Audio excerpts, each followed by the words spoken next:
세상에는 눈물로 끝나는 이별이 있고 후련함으로 끝나는 이별도 있습니다. 하지만 제 이별은 샴페인 코르크가 터지는 경쾌한 소리와 함께 끝났습니다. 물론 그 샴페인은 제가 터뜨린 게 아니었지만요. 이혼 서류에 도장을 찍은 바로 다음 날, 전 남편은 젊은 내연녀와 보란 듯이 재혼 소식을 알렸습니다. 저는 그들을 피해 멀리 떠나려 막 여행 티켓을 끊었죠. 그때 시어머니에게서 전화가 걸려왔습니다. 아들이 끔찍한 사고를 당해 다리 하나를 잘라내야 한다는 울부짖음과 함께요. 저는 잠시나마 흔들리는 마음을 안고 돌아가려 했습니다. 하지만 곧 그 사고 뒤에 숨겨진 소름 끼치는 진실을 마주하게 되었습니다. 저와 민준 씨의 5년간의 결혼 생활은 생각보다 훨씬 더 빠르고 허무하게 끝났습니다. 사람의 정이란 게 이토록 차가울 수 있나 싶어 소름이 돋을 정도였죠. 불과 일주일 전 제가 그의 외도 증거가 담긴 서류 봉투를 테이블 위에 올려놓았을 때 민준 씨는 드라마에서처럼 변명하거나 무릎 꿇고 용서를 빌지 않았습니다. 그는 자신과 날이라는 젊은 내연녀가 다정하게 껴안고 있는 사진들을 물끄러미 바라보더니 마치 이 순간을 오래 기다렸다는 듯 깊은 한숨을 내쉬었습니다. 이렇게 된 거 서로 그냥 놓아주자. 그는 집에 들어와 제 굳은 얼굴을 보는 게 이젠 지긋지긋하다고 말했습니다. 재산 분할은 마치 시장 좌판에서 물건을 흥정하듯 속전속결로 이루어졌습니다. 민준 씨는 사업상 체면을 지키고 파트너를 접대해야 한다는 이유로 우리가 함께 살던 아파트와 외제차를 자신이 갖겠다고 고집했습니다. 그 대신 그는 공동 명의의 예금과 추가로 대출까지 받아 마련한 현금 3억 원을 제게 주겠다고 했습니다. 저는 한치의 망설임도 없이 어떠한 흥정이나 미련도 보이지 않고 고개를 끄덕였습니다. 그 집이 비록 서울의 비싼 아파트일지언정 그 온기는 이미 오래전에 식어버렸다는 걸 알았기 때문입니다. 집안 구석구석에는 저의 외로움과 그의 배신이 유령처럼 떠돌고 있었죠. 그걸 끌어안고 살아갈 바에야 차라리 모든 걸 버리는 편이 낫다고 생각했습니다. 이혼 후 첫날 밤, 저는 오랜만에 아무 꿈도 꾸지 않고 깊은 잠에 빠졌습니다. 다음 날 아침, 텅 빈 부엌에서 컵라면이라도 끓여 먹으려던 참에 테이블 위 휴대폰이 미친 듯이 울리기 시작했습니다. 친구 수진이었습니다. 전화를 받자마자 제 인사는 수진이의 다급하고 분노의 찬 목소리에 묻혀버렸습니다. 서연아, 너 절대 인터넷 보지 마. 와이파이부터 꺼. 내 말 들어. 아무것도 보지 마. 저는 불길한 예감에 미간을 찌푸렸습니다. 무슨 일인데 그래? 목소리가 왜 그렇게 심각해? 수진이는 한참을 뜸들이다 겨우 입을 열었습니다. 그 인간 말종 같은데 전 남편 놈 있잖아. 그 자식이. 아니야, 그냥 보지 마. 보면 너만 속상하고 기분만 더러워져. 수진이가 숨기려 할수록 저는 더 알고 싶어졌습니다. 친구를 겨우 달래 전화를 끊고 저는 곧장 SNS 앱을 켰습니다. 그리고 피드 최상단에서 제 눈을 의심하게 하는 민준 씨의 게시물을 발견했습니다. 두 손을 서로 굳게 맞잡은 클로즈업 사진, 각자의 손에는 선명한 붉은 글씨의 혼인신고서가 들려 있었습니다. 민준 씨의 곁에는 젊고 아름다운 내연녀, 나리가 세상을 다 가진 듯 환하게 웃으며 그의 어깨에 머리를 기대고 있었습니다. 그가 남긴 글은 짧았지만 제 뺨을 후려치는 것처럼 강렬했습니다. 드디어 제자리를 찾았습니다. 진정한 사랑은 언제나 옳습니다. 나의 아내, 우리 집에 온 걸 환영해. 저는 멍하니 화면을 응시했습니다. 게시물이 올라온 시간은 불과 15분 전. 그리고 혼인신고서에 적힌 날짜는 바로 오늘. 우리가 법적으로 완전히 남남이 된 지 고작 하루 만이었습니다. 온몸이 부들부들 떨려왔습니다. 질투 때문이 아니었습니다. 그들의 상상을 초월하는 뻔뻔함 때문이었죠. 그가 그토록 서둘러 이혼을 재촉하고 돈을 쥐어주며 저를 내쫓았던 이유가 저를 위한 해방이 아니라 길이를 골라 저 여자를 집에 들여놓기 위함이었다는 사실에 치가 떨렸습니다. 5년의 부부라는 연은 그에게 있어 하루라도 빨리 치워버리고 싶은 걸림돌에 불과했던 겁니다. 스크롤을 내려 댓글을 보았습니다. 그의 친구와 동료들이 남긴 축하 메시지가 가득했습니다. 두 분 정말 천생연분이네요. 대표님, 진정한 행복을 찾으신 걸 축하드립니다. 그 누구도 24시간도 채 되지 않아 그의 인생에서 삭제당한 조광지처에 대해서는 단 한마디도 언급하지 않았습니다. 헛웃음이 터져 나왔습니다. 메마른 목구멍에서 터져나온 웃음소리는 서글펐습니다. 저 자신의 순진함을 비웃었고 제가 그토록 지키려 애썼던 정의라는 허상을 비웃었습니다. 저는 망설임 없이 민준 씨의 계정을 차단했고 쓸데없이 참견하기 좋아하는 공통의 지인들까지 모두 차단해버렸습니다. 휴대폰을 침대 위로 던져버리며 스스로에게 다짐했습니다. 그래, 당신이 그렇게 빠름을 원했으니 나도 당신 소원대로 해줄게. 이제부터 각자의 길을 가는 거야. 죽든 살든 서로 상관없는 사람처럼. 하지만 저는 미처 몰랐습니다. 그의 빠름이 단지 재혼에서 그치는 것이 아니라 인과응보라는 이름의 비극을 향해 폭주하는 기관차의 시작이었다는 것을. 그리고 그 비극은 제가 상상할 수 있는 가장 끔찍한 형태로 그의 삶을 덮치게 될 것이라는 것을요. 전 남편의 파렴치한 재혼 사진이 안겨준 충격 이후 저는 이 좁은 오피스텔 방 안에 갇혀 분노만 곱씹고 있을 수는 없다고 깨달았습니다. 새로운 인생을 시작하기에 앞서 마음을 정리할 여행이 필요했습니다. 김포공항을 떠나 양양공항에 내리자 강원도의 맑고 서늘한 공기가 제 뺨을 스쳤습니다. 그 건조함 속에는 비로소 되찾은 자유의 향기가 섞여 있었습니다. 저는 속초로 향하는 작은 시외버스에 몸을 실었습니다. 버스가 길가의 작은 간이 정류장에 멈춰섰습니다. 허리가 굽은 한 할머니가 가채 취한 듯 흙냄새가 나는 나물이 가득 담긴 바구니를 들고 힘겹게 버스에 오르셨습니다. 빛바랜 몸빼 바지에 고된 세월이 새겨진 주름진 얼굴이었지만 할머니의 눈은 밤하늘의 별처럼 유난히 반짝였습니다. 마땅한 자리가 없어 할머니가 통로에 위태롭게 서 계시자 저는 안쪽으로 몸을 당겨 앉으며 옆자리를 손으로 툭툭 쳤습니다. 할머니, 여기 앉으세요. 할머니는 저를 보며 다정하게 웃어 보이시더니 바구니를 조심스럽게 바닥에 세상에는 눈물로 끝나는 이별이 있고 후련함으로 끝나는 이별도 있습니다.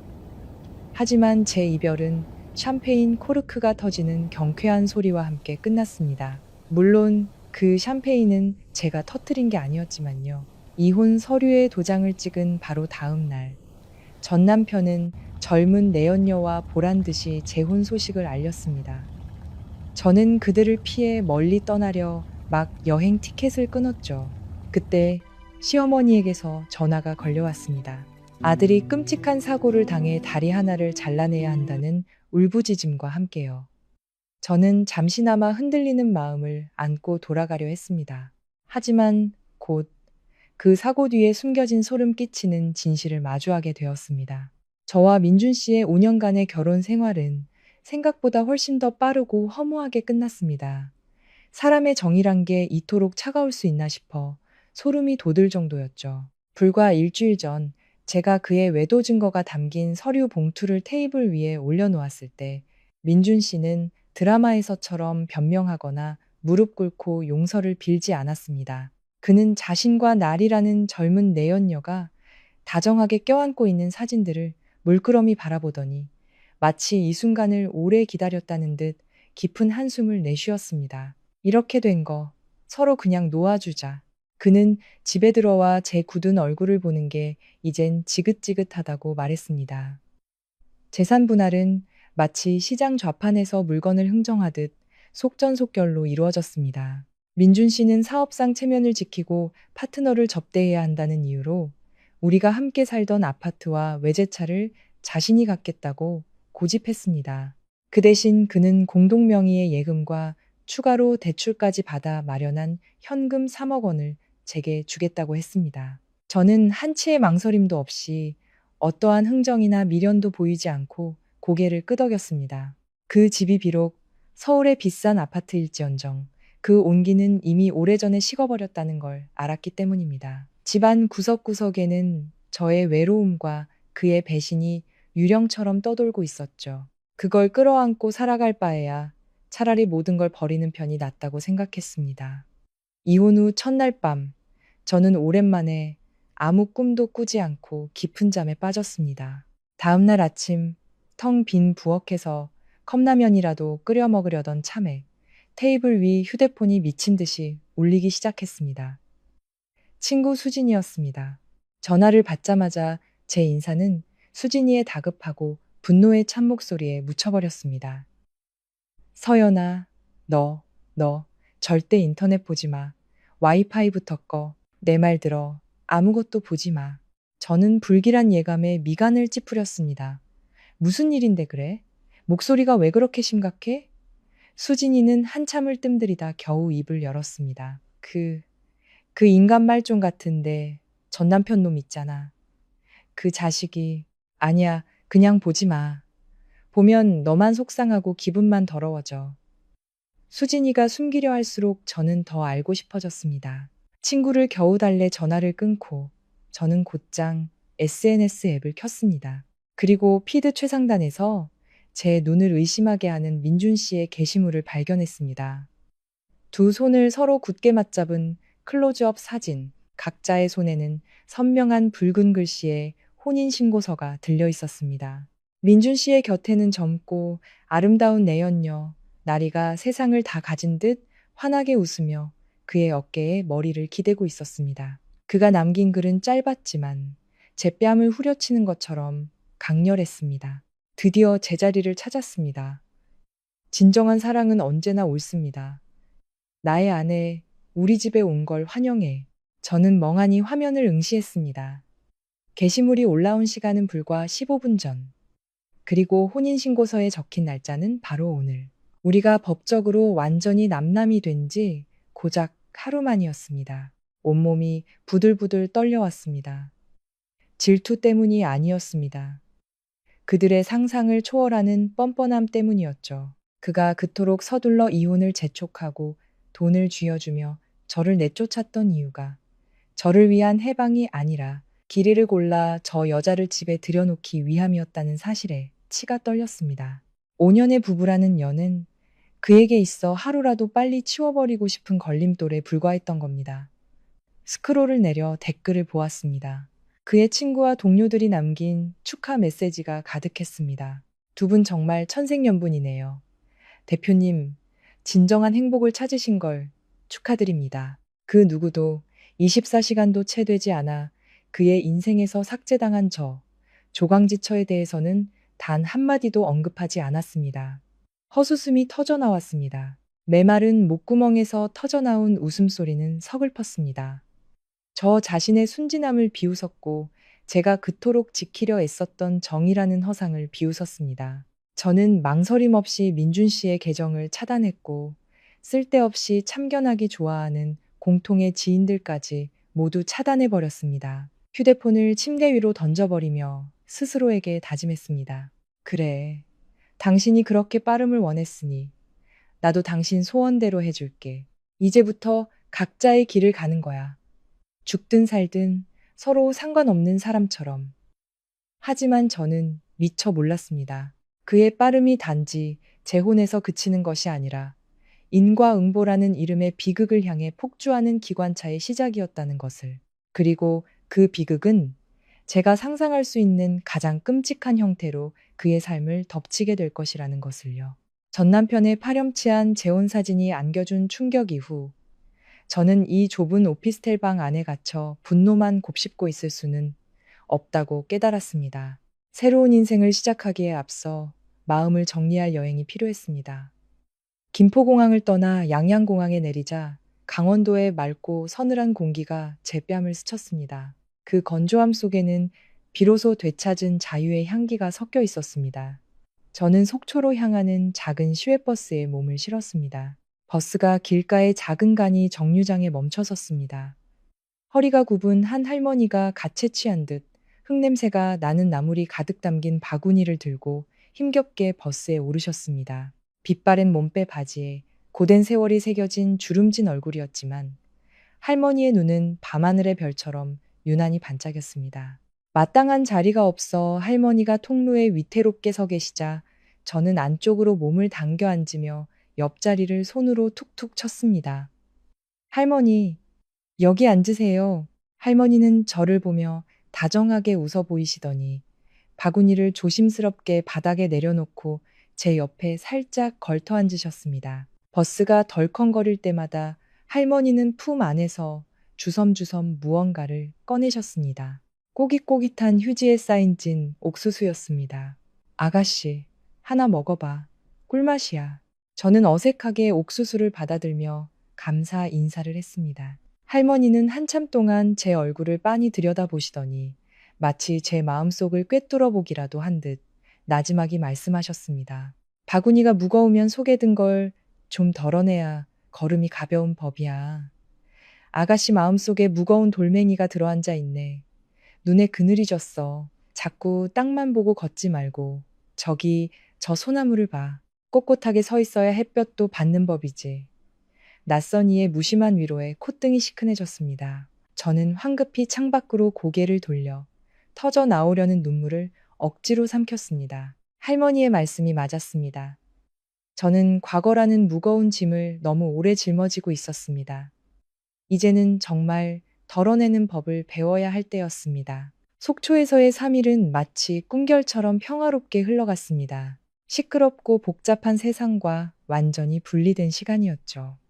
저는 휴대폰 전원을 꺼 캐리어 깊숙이 넣어두고 오직 시간 확인이나 풍경 사진을 찍을 때만 가끔 꺼내 보았습니다. 저는 이 여행을 통해 마음의 평화를 되찾고 원망과 미움을 내려놓는 법을 배울 수 있을 거라 믿었습니다. 하지만 얄궂게도 운명은 평온을 찾으려는 자를 결코 가만두지 않는 법입니다. 운명은 늘 사람이 가장 방심한 순간을 골라 치명적인 일격을 가하곤 하죠. 여행의 마지막 날 오후 저는 나무 데크에 앉아 멀리 설악산 능선 너머로 붉게 물들어가는 노을을 넋놓고 바라보고 있었습니다. 그때 테이블 위에 올려둔 제 휴대폰이 갑자기 요란한 진동 소리를 내며 울리기 시작했습니다. 고요한 산사의 정적을 깨뜨리는 그 진동 소리에 심장이 쿵 하고 내려앉았습니다. 화면을 본 순간 제 등줄기에는 차가운 식은땀이 흘렀습니다. 어머님, 민준 씨의 어머니, 김 여사였습니다. 손가락이 거절 버튼 위에서 잠시 망설였습니다. 우리는 이제 남남입니다. 법적으로 저와 그분은 아무런 관계도 아니었죠. 하지만 여자의 직감은 이 전화가 단순한 안부나 원망 섞인 푸념이 아닐 거라고 속삭였습니다. 자존심 강한 김 여사께서 정말 어지간한 일이 아니고서는 이혼한 며느리에게 먼저 연락할 리가 없었습니다. 저는 깊은 숨을 한번 들이쉬고 최대한 담담한 목소리를 가장하며 전화를 받았습니다. 여보세요. 저 서연이에요. 저의 차분한 목소리와는 대조적으로 수화기 너머에서는 귀를 찢을 듯한 울음소리와 함께 사이렌 소리, 사람들의 고함 소리 같은 혼란스러운 소음이 들려왔습니다. 김 여사의 목소리는 공포와 절망으로 완전히 갈라져 있었습니다. 서연아, 서연아, 너 지금 어디 있니? 당장 좀 와주면 안 되겠니? 우리 민준이가 죽게 생겼어. 저는 미간을 찌푸렸습니다. 손에 쥔 휴대폰이 부서질 듯 힘이 들어갔습니다. 머릿속에는 불과 며칠 전 환하게 웃으며 혼인신고서를 흔들던 민준 씨와 나리의 모습이 스쳐 지나갔습니다. 저는 냉정하게 되물었습니다. 어머님, 진정하시고 똑바로 말씀해 보세요. 민준 씨가 왜요? 지금쯤 신혼여행 가서 행복해야 할 시간 아니에요? 신혼여행은 무슨? 사고가 났어. 교통사고가. 김 여사는 절규했습니다. 차가 완전히 찌그러졌어. 의사가 그러는데 오른쪽 다리가 너무 심하게 으스러져서 살릴 수가 없대. 지금 수술실 들어가서 다리를 잘라내고 있단 말이야. 제발 와서 민준이 좀 살려줘. 절단이라는 두 글자는 제 머리를 강타하는 망치와도 같았습니다. 저는 그 자리에 얼어붙고 말았습니다. 손에 들고 있던 찻잔을 놓쳐 나무 바닥으로 떨어져 산산조각이 났습니다. 뜨거운 찬물이 발등에 튀었지만 아무런 감각도 느껴지지 않았습니다. 민준 씨가 사고를 당해 다리를 절단해야 한다니 불과 며칠 전까지만 해도 그는 번듯한 새신랑이자 오만함으로 가득 찬 멀쩡한 남자였는데 저는 겨우 정신을 차리고 떨리는 목소리로 말했습니다. 어머님, 민준 씨 사고 소식은 정말 안타깝지만 저와 그 사람은 이제 이혼했어요. 저는 더 이상 가족이 아니에요. 그 사람 새 아내한테 전화하세요. 나리 씨요. 이제 그 사람이 법적 보호자고 수술 동의서에 서명할 책임과 권리가 있는 사람이잖아요. 나리 씨의 이름이 나오자 김 여사의 목소리는 순식간에 비통함에서 광기 어린 분노로 돌변했습니다. 그 여우 같은 년 얘기는 꺼내지도 마. 도망쳤어. 민준이는 차 안에 끼어서 피를 철철 흘리고 있는데 자기는 가벼운 찰과상만 입었단 말이야. 그런데 구급차가 오자마자 머리가 아프다면서 어디론가 사라져버렸어. 지금 전화도 안 받아. 그년을 찾을 수가 없어. 서연아, 네가 비록 맏며느리지만 그래도 한때는 부부였잖니. 사람이 죽어가는 걸 보고만 있을 수는 없잖아. 네가 민준이를 버리고 나가서 우리 집에 이런 애군이 신 거야. 네가 돌아오지 않으면 내가 평생 너를 저주할 테다. 저는 그대로 전화를 끊었습니다. 팔을 타고 오르는 소름을 느끼며 주저앉았습니다. 그건 김 여사의 터무니없는 저주 때문이 아니었습니다. 너무나도 잔혹하게 짜인 운명의 각본에 대한 전율 때문이었습니다. 어제 막 결혼식을 올리고 바로 다음 날 끔찍한 사고로 장애를 갖게 되고 새 신부는 그 자리에서 바로 도망쳤다. 이것은 너무 빨리 찾아온 인과응보일까? 아니면 이 끔찍한 사고 뒤에 또 다른 추악한 비밀이 숨겨져 있는 걸까? 노을은 이미 자취를 감추고 짙은 어둠이 소나무 숲을 집어삼키고 있었습니다. 제가 겨우 찾아낸 작은 평화까지도 함께 삼켜버릴 듯이 그 운명적인 전화 한 통 이후 저는 뜬 눈으로 밤을 지새웠습니다. 휴대폰 전원을 다시 끄고 어떻게든 마음을 다잡아 보려 했지만 찌그러진 자동차의 형상과 김 여사의 울부짖음이 머릿속을 떠나지 않았습니다. 다음 날 아침 휴대폰을 켜자마자 수십 통의 부재중 전화와 폭탄처럼 쏟아지는 문자 메시지가 저를 덮쳤습니다. 김 여사는 단순히 전화를 거는 것을 넘어 애원부터 욕설, 저주에 이르기까지 온갖 감정을 담은 문자로 저를 테러하고 있었습니다. 새벽 3시에 온 마지막 문자는 소름이 돋을 정도였습니다. 이 독한 것, 전 남편이 죽어간다는데 눈 하나 깜짝 안 해? 내가 온 세상에 네 진짜 모습을 다 까발려 줄 테다. 그녀가 대체 무슨 짓을 하려는 건지 채 이해하기도 전에 친구 수진이에게서 전화가 걸려왔습니다. 분노로 떨리는 목소리였습니다. 서연아, 너 당장 돌아와야 해. 더 이상 보고만 있을 수가 없어. 그 김 여사가 지금 페이스북에서 라이브 방송을 하고 있어. 병원 복도에 주저앉아서 질질 짜면서 네가 이혼하자마자 위자료 다 챙겨서 잠적했고 전 남편이 사경을 헤매는데 연락도 안 받는다고 떠들고 있단 말이야. 아무것도 모르는 네티즌들은 지금 너한테 쌍욕을 퍼붓고 있어. 피가 머리끝까지 솟구치는 기분이었습니다. 손에 쥔 휴대폰의 관절마디가 하얗게 질릴 정도로 힘이 들어갔습니다. 저는 조용히 떠나는 것이 서로에게 남은 마지막 체면을 지켜주는 길이라 생각했습니다. 하지만 저의 침묵이 그들에게는 흑백을 뒤바꾸고 저를 파렴치한 죄인으로 만들 절호의 기회가 될 줄은 몰랐습니다. 그녀는 여론을 이용해 저를 압박하고 그녀의 귀한 새 며느리가 내팽개친 책임을 제게 떠넘기려 하고 있었습니다. 무시하고 싶었습니다. 페이스북 계정을 아예 삭제해버릴까 생각하던 찰나 또 다른 전화가 걸려왔습니다. 민준 씨의 가장 친한 친구이자 그의 친구들 중 유일하게 저의 입장을 이해하고 존중해 주었던 현우 씨였습니다. 서연 씨? 저 현우예요. 현우 씨의 목소리는 평소와 달리 무겁고 진지했습니다. 여행 중인 거 알고 김 여사님이 인터넷에서 소란 피우는 것도 알아요. 하지만 제가 전화한 건 예정을 생각해서 돌아오라는 게 아니에요. 이것보다 훨씬 더 복잡한 법적인 문제가 얽혀 있어요. 법적인 문제라니요? 민준 씨와 저는 재산 문제까지 전부 깨끗하게 정리했는데요. 아직 완전히 끝난 게 아니에요. 현우 씨는 잠시 머뭇거리더니 말을 이었습니다. 오늘 아침에 경찰이랑 보험사 조사관이 병원에 와서 조사를 했어요. 민준이 사고에 이상한 점이 많대요. 단순 사고가 아닐 수도 있다는 거죠. 두 사람의 공동 계좌가 이혼 직전에 정리된 건 맞는데 민준이가 나리 씨와 혼인신고를 한 직후에 거액의 자금이 정체불명의 계좌로 빠져나간 사실을 확인했대요.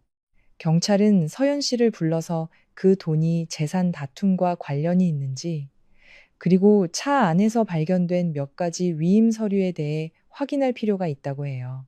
만약 협조하지 않으면 정식으로 소환장이 날아갈 거고, 그럼 일이 더 복잡해질 거예요.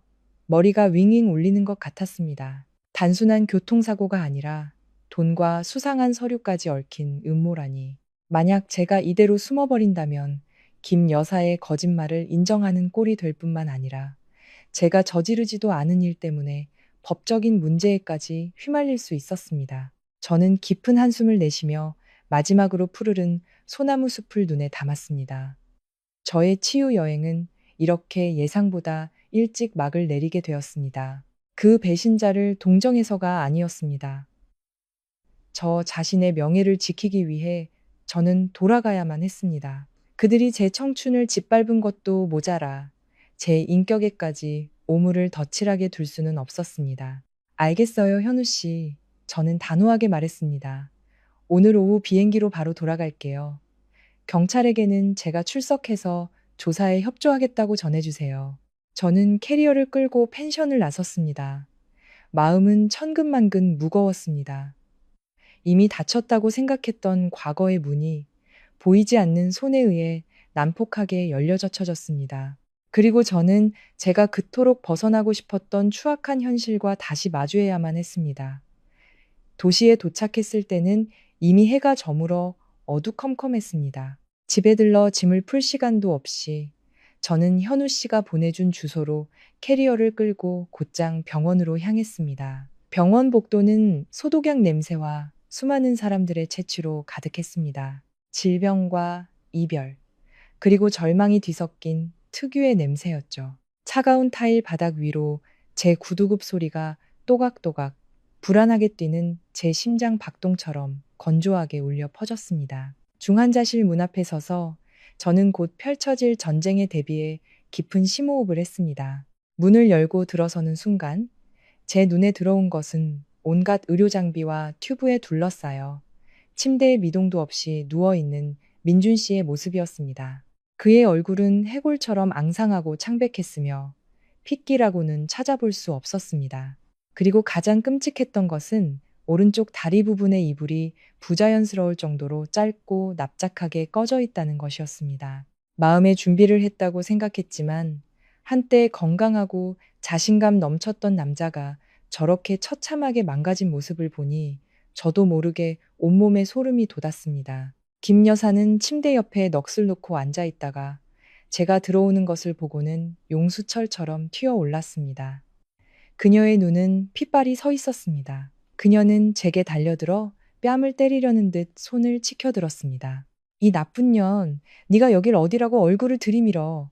네가 내 아들을 이 꼴로 만들어 놓고. 하지만 그녀의 손이 제 뺨에 닿기도 전에 저를 기다리고 있던 친구 수진이가 그 손목을 낚아채 막아섰습니다. 수진이는 그녀의 손을 뿌리치며 날카롭게 쏘아붙였습니다. 아주머니, 적당히 좀 하세요. 제 친구가 여기까지 온 건 마지막 남은 정 때문이에요. 한 번만 더 손대면 바로 경비 부를 줄 아세요. 저는 김 여사를 차갑게 바라보며 말했습니다. 어머님, 이제 그만 연기하세요. 제가 온 건 경찰 조사를 받기 위해서지 어머님 욕설을 들으러 온 게 아니에요. 그 귀한 새 며느님은 어디 가시고 왜 남편 간병은 안 하시는 거죠? 그제야 저는 방구석에 웅크리고 앉아있는 한 여자를 발견했습니다. 날이었습니다. 그녀는 제 상상과 달리 전혀 초췌하거나 슬퍼 보이지 않았습니다.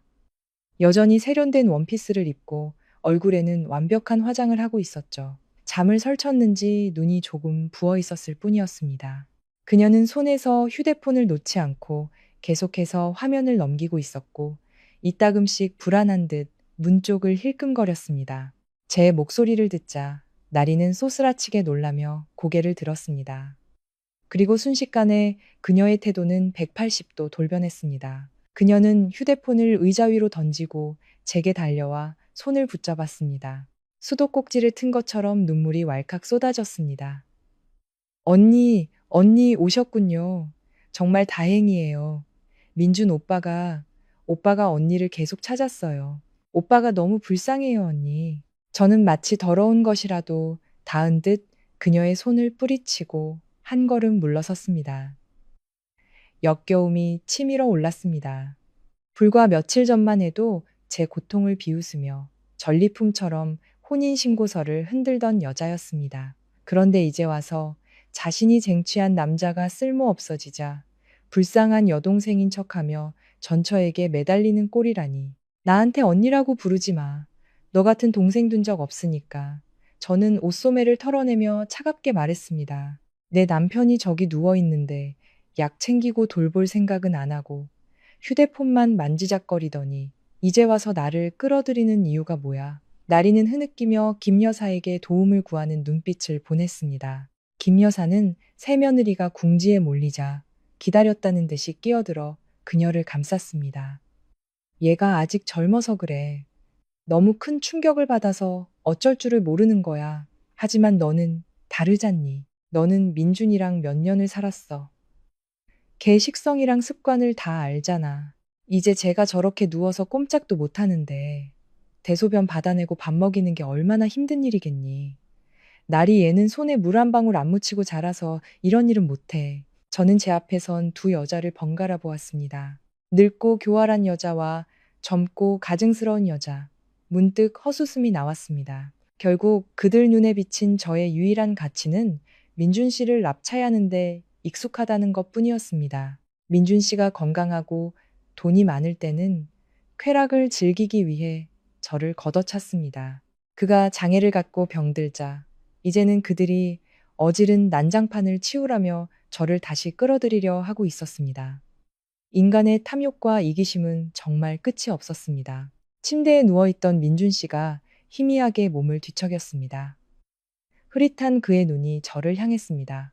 그 눈빛 속에는 부끄러움과 굴욕, 그리고 비굴한 애원이 담겨 있었습니다. 하지만 그는 저를 위해 단 한마디도 하지 않았고, 제 눈을 똑바로 마주치지도 못했습니다. 그의 비겁함은 이 순간에도 여전했습니다.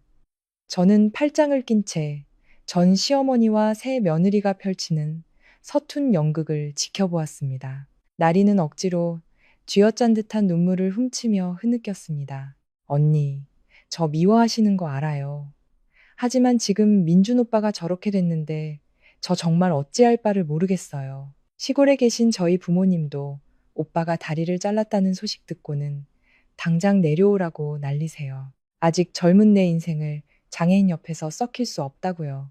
저는 비웃음을 날렸습니다. 참으로 숭고한 이유였습니다. 부모님이 반대하는 걸까? 아니면 자기 자신이 도망칠 구실을 찾는 걸까? 그래서 네가 하고 싶은 말이 뭔데? 저는 얼음장처럼 차가운 목소리로 물었습니다. 나리는 김 여사를 힐끔 쳐다보며 머뭇거렸습니다. 김 여사는 마치 이 질문을 기다렸다는 듯 앞으로 불쑥 나서며 경악스러울 정도로 뻔뻔한 목소리로 말했습니다. 내 말은 네가 남아서 민준이를 좀 돌보라는 거야. 어차피 너 지금 직장도 없이 여행이나 다니면서 놀고 있잖아. 우리 나리는 민준이 빚 갚을 돈 마련하느라 바쁘단 말이야. 네가 병원에 남아서 간병하고 나중에 민준이가 퇴원하면 집으로 따라와서 계속 돌봐줘. 저는 제 귀를 의심하며 그녀를 멍하니 쳐다보았습니다. 그들은 제가 병원에서 간병하는 것을 넘어 그 집에 다시 들어가 전 남편과 그의 새 아내를 위한 하녀가 되기를 바라고 있었습니다. 제가 아무 말 없이 서 있자 나리는 제가 고민하고 있다고 생각했는지 쐐기를 박는 한마디를 던졌습니다. 그 말은 훗날 떠올릴 때마다 소름이 끼칠 정도로 모욕적인 말이었습니다. 언니, 지금 백수인 거 알아요. 생활비도 필요하실 테고요. 제가 월급 드릴게요. 민준 오빠 전담 간병인으로 고용하는 셈치고요. 한 달에 150만 원씩 드릴게요. 밥 3끼는 물론이고 잠도 저희 집에서 주무시면 돼요. 언니가 오빠에 대해 잘 아니까 다른 사람보다 훨씬 낫잖아요. 그냥 좋은 일 한다고 생각하세요. 150만 원. 그들은 저의 자존심과 5년의 청춘, 그리고 한 인간으로서의 가치를 고작 150만 원으로 매겼습니다. 장애를 가진 남자의 대소변을 받아내고 온종일 시중을 들어야 하는 고된 일에 대한 값싼 임금이었습니다. 그들 눈에 저는 더 이상 전처도 감정을 가진 인간도 아니었습니다. 그저 낡고 쓸모 있는 물건, 푼돈 몇 푼 쥐어주면 마음대로 부리고 버릴 수 있는 값싼 노동력일 뿐이었습니다. 제 옆에 서 있던 수진이는 더 이상 참지 못하고 그 두 여자의 멱살이라도 잡을 듯 달려들려 했지만 제가 손을 들어 막았습니다. 저는 깊은 숨을 들이쉬며 가슴 속에서 들끓는 분노를 억눌렀습니다. 저는 나리의 눈을 똑바로 쳐다보았습니다. 제 날카로운 시선에 그녀는 움찔하며 한 걸음 물러섰습니다. 그리고 침대에 누워있는 민준 씨를 보았습니다. 그는 여전히 고개를 숙인 채 자는 척 눈을 감고 있었습니다. 아니, 어쩌면 이 비참한 현실로부터 도망치고 싶었을지도 모릅니다. 그는 자신의 어머니와 새아내가 전처에게 퍼붓는 이 굴욕적인 말을 모두 듣고 있었습니다. 하지만 그는 침묵을 선택했습니다. 비겁하고 추악한 침묵이었습니다. 150만 원이라고요? 저는 그 숫자를 되뇌었습니다. 가볍지만 경멸이 가득 담긴 목소리였습니다. 당신은 그 150만 원이 아주 큰 돈이라고 생각하나 보죠? 내가 그 돈이 없어서 나를 배신한 남자의 똥오줌이나 치우며 살 거라고 생각해요? 저는 침대 곁으로 다가가 민준 씨의 귓가에 대고 방 안에 모두가 들을 수 있을 만큼 큰 소리로 말했습니다. 민준 씨, 눈 떠서 똑똑히 봐. 당신이 가정을 버리면서까지 얻으려고 했던 여자가 지금 당신을 어떻게 취급하는지. 그녀는 당신을 돌보고 싶어 하지 않아. 당신을 돌볼 하녀로 나를 고용하려 하고 있다고. 자기는 편하게 도망칠 구실을 찾으려고 말이야. 당신, 이게 정말 가치 있는 일이었어?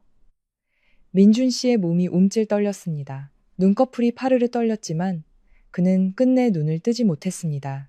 눈가에서 눈물 한 방울이 흘러나와 베개를 적셨습니다.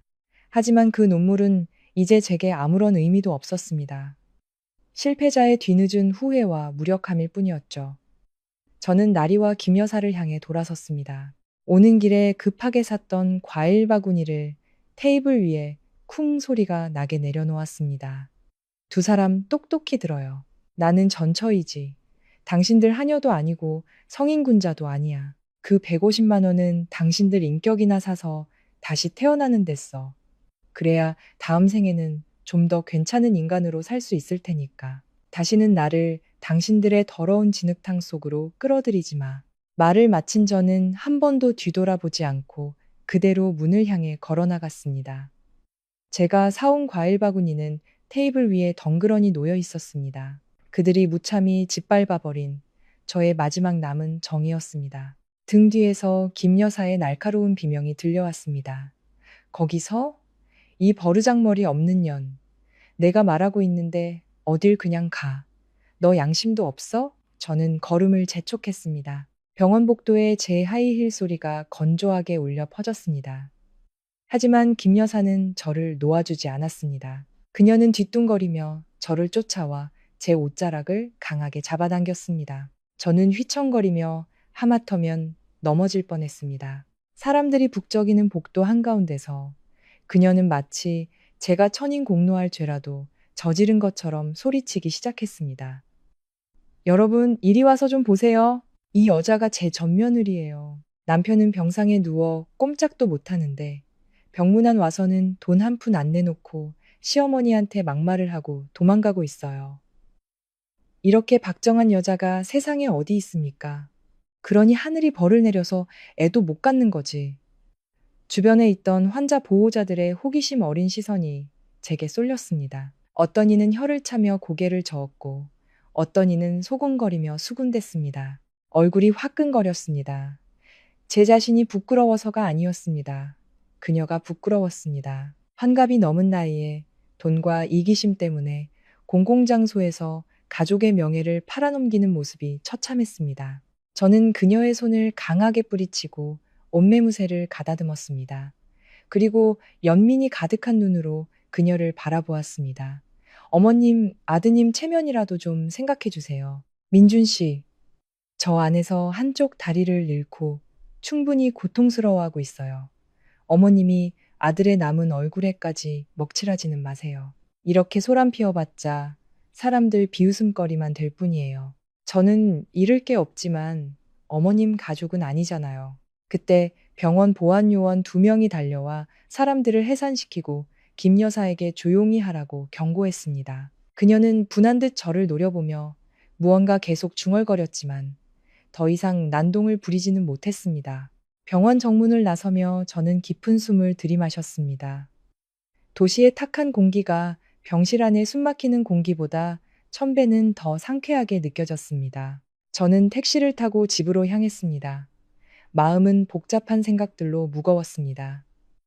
한때 제 세상의 전부였던 남자 민준 씨가 불쌍했습니다. 그는 조강지처를 버리고 젊고 예쁜 내연녀를 택했고 평온한 가정을 버리고 계산과 속임수를 택했습니다. 그리고 이제 재앙이 닥치자 그는 배신의 대가가 얼마나 혹독한지 뼈저리게 느끼고 있을 것이었습니다.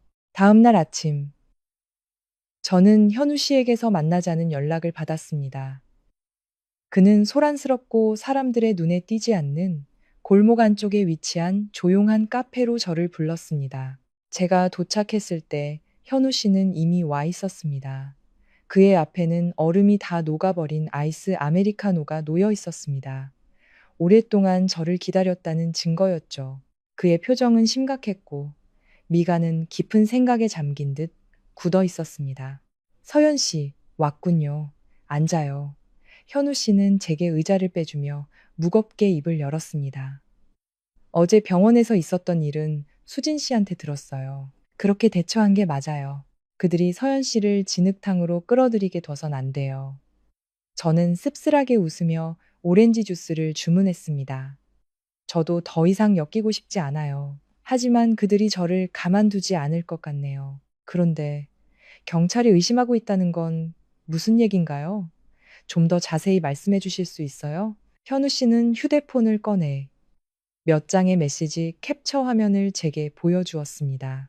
그것은 결혼식 며칠 전 민준 씨와 현우 씨가 나눈 대화였습니다. 메시지 속에서 민준 씨는 나리가 혼인신고를 하자마자 모든 재정권을 자신에게 넘기라고 조른다며 하소연하고 있었습니다. 부부란 한마음 한뜻으로 미래를 설계해야 한다는 그럴듯한 이유를 대면서 말이죠. 이것 좀 봐요. 현우 씨가 화면을 가리켰습니다. 민준이가 좀 어수룩하긴 해도 바보는 아니에요. 나리에게 돈 문제가 있다는 걸 어렴풋이 눈치챘던 거죠. 하지만 사랑에 눈이 멀어서 그냥 넘어가 버린 거예요. 진짜 문제는 사고예요. 저는 심장이 빠르게 뛰는 것을 느끼며 그의 말에 귀를 기울였습니다. 현우 씨는 계속해서 분석했습니다. 사고는 폭우가 쏟아지던 밤, 나리의 고향으로 향하는 외지고 가파른 고갯길에서 일어났어요. 생각해봐요, 서연 씨. 막 결혼한 신혼부부가 왜 그 험한 밤길을 운전해서 시골로 내려가야 했을까요? 다음 날 아침까지 기다릴 수도 있었잖아요. 무언가 아주 급박한 이유가 있거나 누군가에게 강요당하지 않고서는 설명이 안 돼요. 현우 씨의 말은 제 머릿속에 흩어져 있던 의문의 조각들을 하나로 꿰는 번개와도 같았습니다. 저는 병원에서 나리가 구석에 앉아 있던 모습을 떠올렸습니다. 그녀는 자신의 휴대폰이 아닌 민준 씨의 휴대폰을 들고 있었습니다. 그리고 휴대폰 화면에는 은행의 잔액 변동 알림 메시지가 쉴 새 없이 떠올랐습니다. 그때는 단순히 병원비를 결제하고 있겠거니 생각했지만 지금 돌이켜보면 그녀의 조급하고 수상쩍은 태도는 분명 이상했습니다. 현우 씨, 저는 그의 눈을 똑바로 바라보았습니다. 어제 병원에서 나리가 민준 씨 휴대폰으로 계속 은행 알림을 확인하는 걸 봤어요.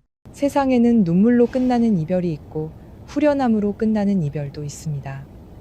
하지만 제 이별은 샴페인 코르크가 터지는 경쾌한 소리와 함께 끝났습니다. 물론 그 샴페인은 제가 터뜨린 게 아니었지만요.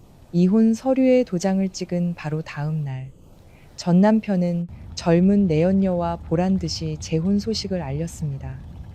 저는 그들을 피해 멀리 떠나려 막 여행 티켓을 끊었죠. 그때 시어머니에게서 전화가 걸려왔습니다. 아들이 끔찍한 사고를 당해 다리 하나를 잘라내야 한다는 울부짖음과 함께요. 저는 잠시나마 흔들리는 마음을 안고 돌아가려 했습니다. 하지만 곧 그 사고 뒤에 숨겨진 소름 끼치는 진실을 마주하게 되었습니다. 저와 민준 씨의 5년간의 결혼 생활은 생각보다 훨씬 더 빠르고 허무하게 끝났습니다.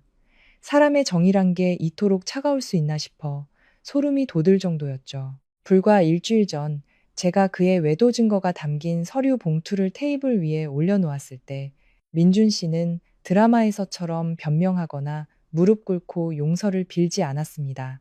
그는 자신과 날이라는 젊은 내연녀가 다정하게 껴안고 있는 사진들을 물끄러미 바라보더니 마치 이 순간을 오래 기다렸다는 듯 깊은 한숨을 내쉬었습니다. 이렇게 된 거 서로 그냥 놓아주자. 그는 집에 들어와 제 굳은 얼굴을 보는 게 이젠 지긋지긋하다고 말했습니다. 재산 분할은 마치 시장 좌판에서 물건을 흥정하듯 속전속결로 이루어졌습니다. 민준 씨는 사업상 체면을 지키고 파트너를 접대해야 한다는 이유로 우리가 함께 살던 아파트와 외제차를 자신이 갖겠다고 고집했습니다. 그 대신 그는 공동명의의 예금과 추가로 대출까지 받아 마련한 현금 3억 원을 제게 주겠다고 했습니다. 저는 한치의 망설임도 없이 어떠한 흥정이나 미련도 보이지 않고 고개를 끄덕였습니다. 그 집이 비록 서울의 비싼 아파트일지언정 그 온기는 이미 오래전에 식어버렸다는 걸 알았기 때문입니다. 집안 구석구석에는 저의 외로움과 그의 배신이 유령처럼 떠돌고 있었죠. 그걸 끌어안고 살아갈 바에야 차라리 모든 걸 버리는 편이 낫다고 생각했습니다. 이혼 후 첫날 밤, 저는 오랜만에 아무 꿈도 꾸지 않고 깊은 잠에 빠졌습니다. 다음날 아침, 텅 빈 부엌에서 컵라면이라도 끓여 먹으려던 참에 테이블 위 휴대폰이 미친 듯이 울리기 시작했습니다. 친구 수진이었습니다. 전화를 받자마자 제 인사는 수진이의 다급하고 분노의 찬 목소리에 묻혀버렸습니다. 서연아, 너 절대 인터넷 보지 마. 와이파이부터 꺼. 내 말 들어. 아무것도 보지 마. 저는 불길한 예감에 미간을 찌푸렸습니다. 무슨 일인데 그래? 목소리가 왜 그렇게 심각해? 수진이는 한참을 뜸들이다 겨우 입을 열었습니다. 그 인간 말종 같은데 전 남편 놈 있잖아. 그 자식이. 아니야, 그냥 보지 마. 보면 너만 속상하고 기분만 더러워져. 수진이가 숨기려 할수록 저는 더 알고 싶어졌습니다. 친구를 겨우 달래 전화를 끊고 저는 곧장 SNS 앱을 켰습니다. 그리고 피드 최상단에서 제 눈을 의심하게 하는 민준 씨의 게시물을 발견했습니다. 두 손을 서로 굳게 맞잡은 클로즈업 사진, 각자의 손에는 선명한 붉은 글씨의 혼인신고서가 들려 있었습니다. 민준 씨의 곁에는 젊고 아름다운 내연녀, 나리가 세상을 다 가진 듯 환하게 웃으며 그의 어깨에 머리를 기대고 있었습니다. 그가 남긴 글은 짧았지만 제 뺨을 후려치는 것처럼 강렬했습니다. 드디어 제자리를 찾았습니다. 진정한 사랑은 언제나 옳습니다. 나의 아내, 우리 집에 온 걸 환영해. 저는 멍하니 화면을 응시했습니다. 게시물이 올라온 시간은 불과 15분 전. 그리고 혼인신고서에 적힌 날짜는 바로 오늘.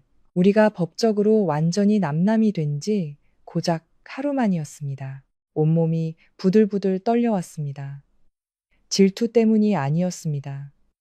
그들의 상상을 초월하는 뻔뻔함 때문이었죠. 그가 그토록 서둘러 이혼을 재촉하고 돈을 쥐어주며 저를 내쫓았던 이유가 저를 위한 해방이 아니라 길이를 골라 저 여자를 집에 들여놓기 위함이었다는 사실에 치가 떨렸습니다.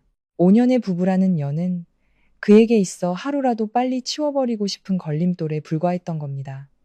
스크롤을 내려 댓글을 보았습니다. 그의 친구와 동료들이 남긴 축하 메시지가 가득했습니다. 두 분 정말 천생연분이네요. 대표님, 진정한 행복을 찾으신 걸 축하드립니다. 그 누구도 24시간도 채 되지 않아 그의 인생에서 삭제당한 저, 조강지처에 대해서는 단 한마디도 언급하지 않았습니다. 헛웃음이 터져나왔습니다. 메마른 목구멍에서 터져나온 웃음소리는 서글펐습니다. 저 자신의 순진함을 비웃었고 제가 그토록 지키려 애썼던 정의라는 허상을 비웃었습니다. 저는 망설임 없이 민준 씨의 계정을 차단했고 쓸데없이 참견하기 좋아하는 공통의 지인들까지 모두 차단해버렸습니다. 휴대폰을 침대 위로 던져버리며 스스로에게 다짐했습니다. 그래, 당신이 그렇게 빠름을 원했으니 나도 당신 소원대로 해줄게. 이제부터 각자의 길을 가는 거야. 죽든 살든 서로 상관없는 사람처럼. 하지만 저는 미처 몰랐습니다. 그의 빠름이 단지 재혼에서 그치는 것이 아니라 인과응보라는 이름의 비극을 향해 폭주하는 기관차의 시작이었다는 것을. 그리고 그 비극은 제가 상상할 수 있는 가장 끔찍한 형태로 그의 삶을 덮치게 될 것이라는 것을요. 전 남편의 파렴치한 재혼 사진이 안겨준 충격 이후 저는 이 좁은 오피스텔 방 안에 갇혀 분노만 곱씹고 있을 수는 없다고 깨달았습니다. 새로운 인생을 시작하기에 앞서 마음을 정리할 여행이 필요했습니다. 김포공항을 떠나 양양공항에 내리자 강원도의 맑고 서늘한 공기가 제 뺨을 스쳤습니다. 그 건조함 속에는 비로소 되찾은 자유의 향기가 섞여 있었습니다. 저는 속초로 향하는 작은 시외버스에 몸을 실었습니다. 버스가 길가의 작은 간이 정류장에 멈춰섰습니다.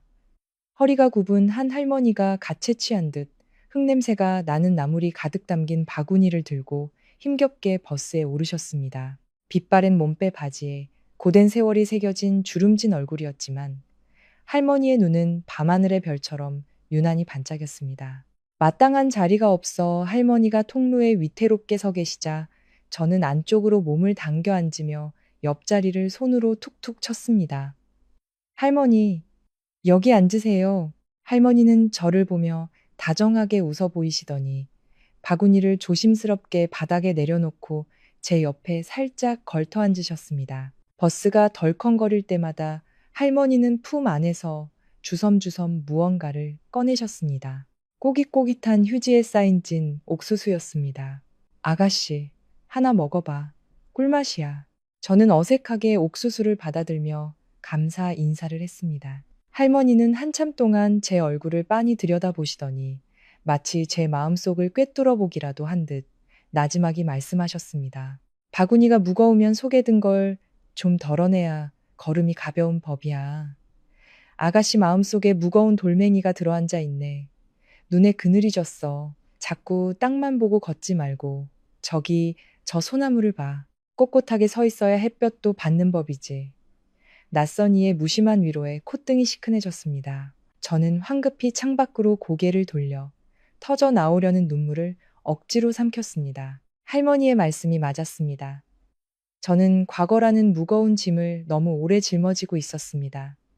이제는 정말 덜어내는 법을 배워야 할 때였습니다. 속초에서의 3일은 마치 꿈결처럼 평화롭게 흘러갔습니다. 시끄럽고 복잡한 세상과 완전히 분리된 시간이었죠. 저는 휴대폰 전원을 꺼 캐리어 깊숙이 넣어두고 오직 시간 확인이나 풍경 사진을 찍을 때만 가끔 꺼내 보았습니다. 저는 이 여행을 통해 마음의 평화를 되찾고 원망과 미움을 내려놓는 법을 배울 수 있을 거라 믿었습니다. 하지만 얄궂게도 운명은 평온을 찾으려는 자를 결코 가만두지 않는 법입니다. 운명은 늘 사람이 가장 방심한 순간을 골라 치명적인 일격을 가하곤 하죠. 여행의 마지막 날 오후 저는 나무 데크에 앉아 멀리 설악산 능선 너머로 붉게 물들어가는 노을을 넋놓고 바라보고 있었습니다. 그때 테이블 위에 올려둔 제 휴대폰이 갑자기 요란한 진동 소리를 내며 울리기 시작했습니다. 고요한 산사의 정적을 깨뜨리는 그 진동 소리에 심장이 쿵 하고 내려앉았습니다. 화면을 본 순간 제 등줄기에는 차가운 식은땀이 흘렀습니다. 어머님, 민준 씨의 어머니, 김 여사였습니다. 손가락이 거절 버튼 위에서 잠시 망설였습니다. 우리는 이제 남남입니다. 법적으로 저와 그분은 아무런 관계도 아니었죠.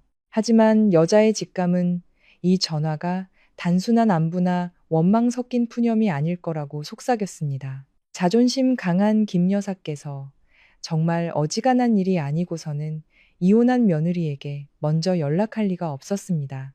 저는 깊은 숨을 한번 들이쉬고 최대한 담담한 목소리를 가장하며 전화를 받았습니다.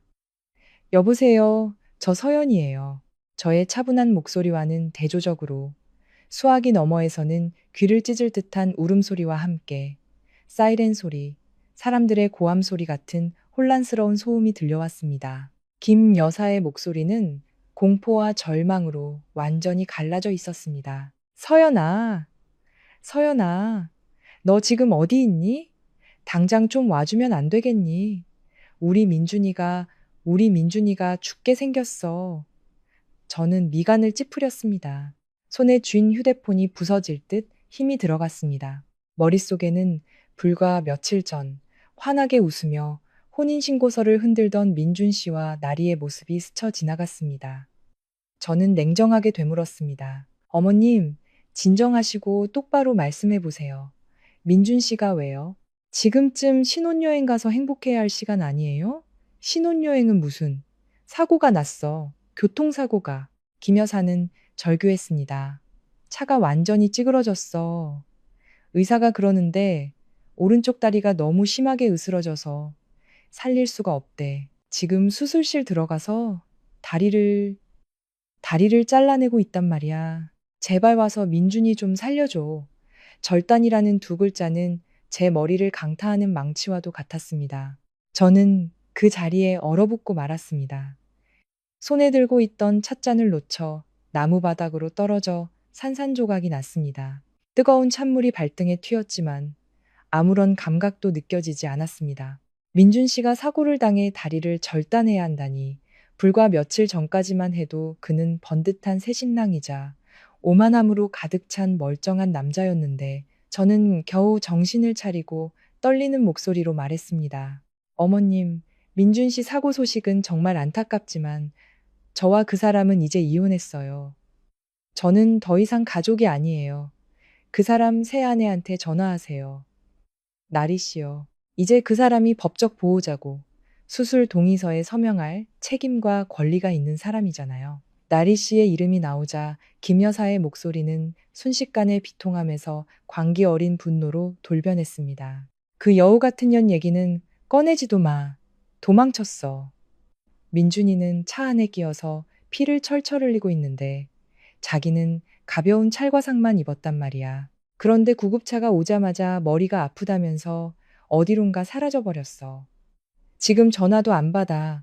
그년을 찾을 수가 없어. 서연아, 네가 비록 맏며느리지만 그래도 한때는 부부였잖니. 사람이 죽어가는 걸 보고만 있을 수는 없잖아. 네가 민준이를 버리고 나가서 우리 집에 이런 애군이 신 거야. 네가 돌아오지 않으면 내가 평생 너를 저주할 테다. 저는 그대로 전화를 끊었습니다. 팔을 타고 오르는 소름을 느끼며 주저앉았습니다. 그건 김 여사의 터무니없는 저주 때문이 아니었습니다. 너무나도 잔혹하게 짜인 운명의 각본에 대한 전율 때문이었습니다. 어제 막 결혼식을 올리고 바로 다음날 끔찍한 사고로 장애를 갖게 되고 새 신부는 그 자리에서 바로 도망쳤다. 이것은 너무 빨리 찾아온 인과응보일까? 아니면 이 끔찍한 사고 뒤에 또 다른 추악한 비밀이 숨겨져 있는 걸까? 노을은 이미 자취를 감추고 짙은 어둠이 소나무 숲을 집어삼키고 있었습니다. 제가 겨우 찾아낸 작은 평화까지도 함께 삼켜버릴 듯이 그 운명적인 전화 한 통 이후 저는 뜬 눈으로 밤을 지새웠습니다. 휴대폰 전원을 다시 끄고 어떻게든 마음을 다잡아 보려 했지만 찌그러진 자동차의 형상과 김 여사의 울부짖음이 머릿속을 떠나지 않았습니다. 다음 날 아침 휴대폰을 켜자마자 수십 통의 부재중 전화와 폭탄처럼 쏟아지는 문자 메시지가 저를 덮쳤습니다.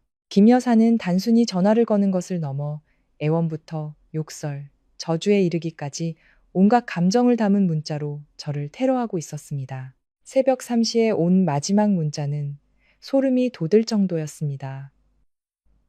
이 독한 것, 전 남편이 죽어간다는데 눈 하나 깜짝 안 해? 내가 온 세상에 네 진짜 모습을 다 까발려 줄 테다. 그녀가 대체 무슨 짓을 하려는 건지 채 이해하기도 전에 친구 수진이에게서 전화가 걸려왔습니다. 분노로 떨리는 목소리였습니다. 서연아, 너 당장 돌아와야 해. 더 이상 보고만 있을 수가 없어. 그 김 여사가 지금 페이스북에서 라이브 방송을 하고 있어. 병원 복도에 주저앉아서 질질 짜면서 네가 이혼하자마자 위자료 다 챙겨서 잠적했고 전 남편이 사경을 헤매는데 연락도 안 받는다고 떠들고 있단 말이야. 아무것도 모르는 네티즌들은 지금 너한테 쌍욕을 퍼붓고 있어. 피가 머리끝까지 솟구치는 기분이었습니다. 손에 쥔 휴대폰의 관절마디가 하얗게 질릴 정도로 힘이 들어갔습니다. 저는 조용히 떠나는 것이 서로에게 남은 마지막 체면을 지켜주는 길이라 생각했습니다. 하지만 저의 침묵이 그들에게는 흑백을 뒤바꾸고 저를 파렴치한 죄인으로 만들 절호의 기회가 될 줄은 몰랐습니다. 그녀는 여론을 이용해 저를 압박하고 그녀의 귀한 새 며느리가 내팽개친 책임을 제게 떠넘기려 하고 있었습니다. 무시하고 싶었습니다. 페이스북 계정을 아예 삭제해버릴까 생각하던 찰나 또 다른 전화가 걸려왔습니다. 민준 씨의 가장 친한 친구이자 그의 친구들 중 유일하게 저의 입장을 이해하고 존중해 주었던 현우 씨였습니다. 서연 씨? 저 현우예요. 현우 씨의 목소리는 평소와 달리 무겁고 진지했습니다. 여행 중인 거 알고 김 여사님이 인터넷에서 소란 피우는 것도 알아요. 하지만 제가 전화한 건 예정을 생각해서 돌아오라는 게 아니에요. 이것보다 훨씬 더 복잡한 법적인 문제가 얽혀 있어요. 법적인 문제라니요? 민준 씨와 저는 재산 문제까지 전부 깨끗하게 정리했는데요. 아직 완전히 끝난 게 아니에요. 현우 씨는 잠시 머뭇거리더니 말을 이었습니다. 오늘 아침에 경찰이랑 보험사 조사관이 병원에 와서 조사를 했어요. 민준이 사고에 이상한 점이 많대요.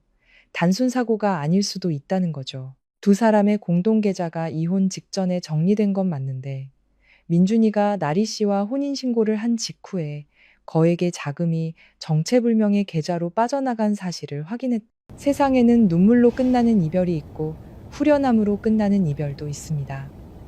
하지만 제 이별은 샴페인 코르크가 터지는 경쾌한 소리와 함께 끝났습니다. 물론 그 샴페인은 제가 터뜨린 게 아니었지만요. 이혼 서류에 도장을 찍은 바로 다음 날, 전 남편은 젊은 내연녀와 보란 듯이 재혼 소식을 알렸습니다. 저는 그들을 피해 멀리 떠나려 막 여행 티켓을 끊었죠. 그때 시어머니에게서 전화가 걸려왔습니다. 아들이 끔찍한 사고를 당해 다리 하나를 잘라내야 한다는 울부짖음과 함께요. 저는 잠시나마 흔들리는 마음을 안고 돌아가려 했습니다. 하지만 곧 그 사고 뒤에 숨겨진 소름 끼치는 진실을 마주하게 되었습니다. 저와 민준 씨의 5년간의 결혼 생활은 생각보다 훨씬 더 빠르고 허무하게 끝났습니다. 사람의 정이란 게 이토록 차가울 수 있나 싶어 소름이 돋을 정도였죠. 불과 일주일 전 제가 그의 외도 증거가 담긴 서류 봉투를 테이블 위에 올려놓았을 때 민준 씨는 드라마에서처럼 변명하거나 무릎 꿇고 용서를 빌지 않았습니다. 그는 자신과 날이라는 젊은 내연녀가 다정하게 껴안고 있는 사진들을 물끄러미 바라보더니 마치 이 순간을 오래 기다렸다는 듯 깊은 한숨을 내쉬었습니다. 이렇게 된 거 서로 그냥 놓아주자. 그는 집에 들어와 제 굳은 얼굴을 보는 게 이젠 지긋지긋하다고 말했습니다. 재산 분할은 마치 시장 좌판에서 물건을 흥정하듯 속전속결로 이루어졌습니다. 민준 씨는 사업상 체면을 지키고 파트너를 접대해야 한다는 이유로 우리가 함께 살던 아파트와 외제차를 자신이 갖겠다고 고집했습니다. 그 대신 그는 공동 명의의 예금과 추가로 대출까지 받아 마련한 현금 3억 원을 제게 주겠다고 했습니다. 저는 한치의 망설임도 없이 어떠한 흥정이나 미련도 보이지 않고 고개를 끄덕였습니다. 그 집이 비록 서울의 비싼 아파트일지언정 그 온기는 이미 오래전에 식어버렸다는 걸 알았기 때문입니다. 집안 구석구석에는 저의 외로움과 그의 배신이 유령처럼 떠돌고 있었죠. 그걸 끌어안고 살아갈 바에야 차라리 모든 걸 버리는 편이 낫다고 생각했습니다. 이혼 후 첫날 밤, 저는 오랜만에 아무 꿈도 꾸지 않고 깊은 잠에 빠졌습니다. 다음 날 아침, 텅 빈 부엌에서 컵라면이라도 끓여 먹으려던 참에 테이블 위 휴대폰이 미친 듯이 울리기 시작했습니다. 친구 수진이었습니다. 전화를 받자마자 제 인사는 수진이의 다급하고 분노의 찬목소리에 묻혀버렸습니다. 서연아, 너 절대 인터넷 보지 마. 와이파이부터 꺼. 내 말 들어. 아무것도 보지 마. 저는 불길한 예감에 미간을 찌푸렸습니다. 무슨 일인데 그래? 목소리가 왜 그렇게 심각해? 수진이는 한참을 뜸들이다 겨우 입을 열었습니다. 그 인간 말종 같은데 전 남편 놈 있잖아. 그 자식이. 아니야, 그냥 보지 마. 보면 너만 속상하고 기분만 더러워져. 수진이가 숨기려 할수록 저는 더 알고 싶어졌습니다. 친구를 겨우 달래 전화를 끊고 저는 곧장 SNS 앱을 켰습니다. 그리고 피드 최상단에서 제 눈을 의심하게 하는 민준 씨의 게시물을 발견했습니다. 두 손을 서로 굳게 맞잡은 클로즈업 사진, 각자의 손에는 선명한 붉은 글씨의 혼인신고서가 들려 있었습니다. 민준 씨의 곁에는 젊고 아름다운 내연녀, 나리가 세상을 다 가진 듯 환하게 웃으며 그의 어깨에 머리를 기대고 있었습니다. 그가 남긴 글은 짧았지만 제 뺨을 후려치는 것처럼 강렬했습니다. 드디어 제자리를 찾았습니다. 진정한 사랑은 언제나 옳습니다. 나의 아내, 우리 집에 온 걸 환영해. 저는 멍하니 화면을 응시했습니다. 게시물이 올라온 시간은 불과 15분 전. 그리고 혼인신고서에 적힌 날짜는 바로 오늘. 우리가 법적으로 완전히 남남이 된 지 고작 하루 만이었습니다. 온몸이 부들부들 떨려왔습니다. 질투 때문이 아니었습니다. 그들의 상상을 초월하는 뻔뻔함 때문이었죠. 그가 그토록 서둘러 이혼을 재촉하고 돈을 쥐어주며 저를 내쫓았던 이유가 저를 위한 해방이 아니라 길이를 골라 저 여자를 집에 들여놓기 위함이었다는 사실에 치가 떨렸습니다. 5년의 부부라는 연은 그에게 있어 하루라도 빨리 치워버리고 싶은 걸림돌에 불과했던 겁니다. 스크롤을 내려 댓글을 보았습니다. 그의 친구와 동료들이 남긴 축하 메시지가 가득했습니다. 두 분 정말 천생연분이네요.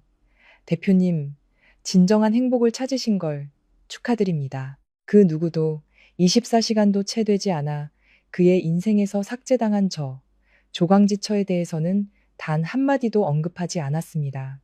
헛웃음이 터져나왔습니다. 메마른 목구멍에서 터져나온 웃음소리는 서글펐습니다. 저 자신의 순진함을 비웃었고 제가 그토록 지키려 애썼던 정의라는 허상을 비웃었습니다. 저는 망설임 없이 민준 씨의 계정을 차단했고 쓸데없이 참견하기 좋아하는 공통의 지인들까지 모두 차단해버렸습니다. 휴대폰을 침대 위로 던져버리며 스스로에게 다짐했습니다. 그래, 당신이 그렇게 빠름을 원했으니 나도 당신 소원대로 해줄게. 이제부터 각자의 길을 가는 거야. 죽든 살든 서로 상관없는 사람처럼. 하지만 저는 미처 몰랐습니다. 그의 빠름이 단지 재혼에서 그치는 것이 아니라 인과응보라는 이름의 비극을 향해 폭주하는 기관차의 시작이었다는 것을. 그리고 그 비극은 제가 상상할 수 있는 가장 끔찍한 형태로 그의 삶을 덮치게 될 것이라는 것을요. 전 남편의 파렴치한 재혼 사진이 안겨준 충격 이후 저는 이 좁은 오피스텔 방 안에 갇혀 분노만 곱씹고 있을 수는 없다고 깨달았습니다. 새로운 인생을 시작하기에 앞서 마음을 정리할 여행이 필요했습니다. 김포공항을 떠나 양양공항에 내리자 강원도의 맑고 서늘한 공기가 제 뺨을 스쳤습니다. 그 건조함 속에는 비로소 되찾은 자유의 향기가 섞여 있었습니다. 저는 속초로 향하는 작은 시외버스에 몸을 실었습니다. 버스가 길가의 작은 간이 정류장에 멈춰섰습니다. 허리가 굽은 한 할머니가 가채 취한 듯 흙냄새가 나는 나물이 가득 담긴 바구니를 들고 힘겹게 버스에 오르셨습니다. 빛바랜 몸빼 바지에 고된 세월이 새겨진 주름진 얼굴이었지만 할머니의 눈은 밤하늘의 별처럼 유난히 반짝였습니다. 마땅한 자리가 없어 할머니가 통로에 위태롭게 서 계시자 저는 안쪽으로 몸을 당겨 앉으며 옆자리를 손으로 툭툭 쳤습니다. 할머니, 여기 앉으세요. 할머니는 저를 보며 다정하게 웃어 보이시더니 바구니를 조심스럽게 바닥에 내려놓고 제 옆에 살짝 걸터 앉으셨습니다. 버스가 덜컹거릴 때마다 할머니는 품 안에서 주섬주섬 무언가를 꺼내셨습니다. 꼬깃꼬깃한 휴지에 쌓인 진 옥수수였습니다. 아가씨, 하나 먹어봐. 꿀맛이야. 저는 어색하게 옥수수를 받아들며 감사 인사를 했습니다. 할머니는 한참 동안 제 얼굴을 빤히 들여다보시더니 마치 제 마음속을 꿰뚫어 보기라도 한 듯 나지막이 말씀하셨습니다. 바구니가 무거우면 속에 든 걸 좀 덜어내야 걸음이 가벼운 법이야. 아가씨 마음속에 무거운 돌멩이가 들어앉아 있네. 눈에 그늘이 졌어. 자꾸 땅만 보고 걷지 말고 저기 저 소나무를 봐. 꼿꼿하게 서 있어야 햇볕도 받는 법이지. 낯선 이의 무심한 위로에 콧등이 시큰해졌습니다. 저는 황급히 창밖으로 고개를 돌려 터져 나오려는 눈물을 억지로 삼켰습니다. 할머니의 말씀이 맞았습니다. 저는 과거라는 무거운 짐을 너무 오래 짊어지고 있었습니다. 이제는 정말 덜어내는 법을 배워야 할 때였습니다. 속초에서의 3일은 마치 꿈결처럼 평화롭게 흘러갔습니다. 시끄럽고 복잡한 세상과 완전히 분리된 시간이었죠. 저는 휴대폰 전원을 꺼 캐리어 깊숙이 넣어두고 오직 시간 확인이나 풍경 사진을 찍을 때만 가끔 꺼내 보았습니다. 저는 이 여행을 통해 마음의 평화를 되찾고 원망과 미움을 내려놓는 법을 배울 수 있을 거라 믿었습니다. 하지만 얄궂게도 운명은 평온을 찾으려는 자를 결코 가만두지 않는 법입니다. 운명은 늘 사람이 가장 방심한 순간을 골라 치명적인 일격을 가하곤 하죠. 여행의 마지막 날 오후 저는 나무 데크에 앉아 멀리 설악산 능선 너머로 붉게 물들어가는 노을을 넋놓고 바라보고 있었습니다. 그때 테이블 위에 올려둔 제 휴대폰이 갑자기 요란한 진동 소리를 내며 울리기 시작했습니다. 고요한 산사의 정적을 깨뜨리는 그 진동 소리에 심장이 쿵 하고 내려앉았습니다. 화면을 본 순간 제 등줄기에는 차가운 식은땀이 흘렀습니다.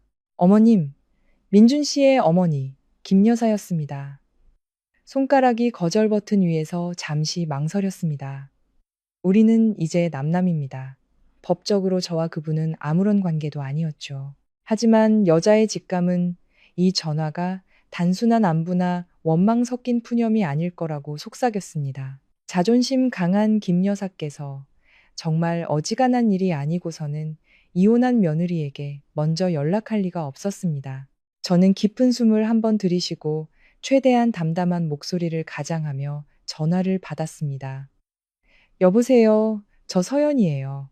저의 차분한 목소리와는 대조적으로 수화기 너머에서는 귀를 찢을 듯한 울음소리와 함께 사이렌 소리, 사람들의 고함 소리 같은 혼란스러운 소음이 들려왔습니다. 김 여사의 목소리는 공포와 절망으로 완전히 갈라져 있었습니다. 서연아, 서연아, 너 지금 어디 있니? 당장 좀 와주면 안 되겠니? 우리 민준이가 죽게 생겼어. 저는 미간을 찌푸렸습니다. 손에 쥔 휴대폰이 부서질 듯 힘이 들어갔습니다. 머릿속에는 불과 며칠 전 환하게 웃으며 혼인신고서를 흔들던 민준 씨와 나리의 모습이 스쳐 지나갔습니다. 저는 냉정하게 되물었습니다. 어머님, 진정하시고 똑바로 말씀해 보세요. 민준 씨가 왜요? 지금쯤 신혼여행 가서 행복해야 할 시간 아니에요? 신혼여행은 무슨? 사고가 났어. 교통사고가. 김 여사는 절규했습니다. 차가 완전히 찌그러졌어.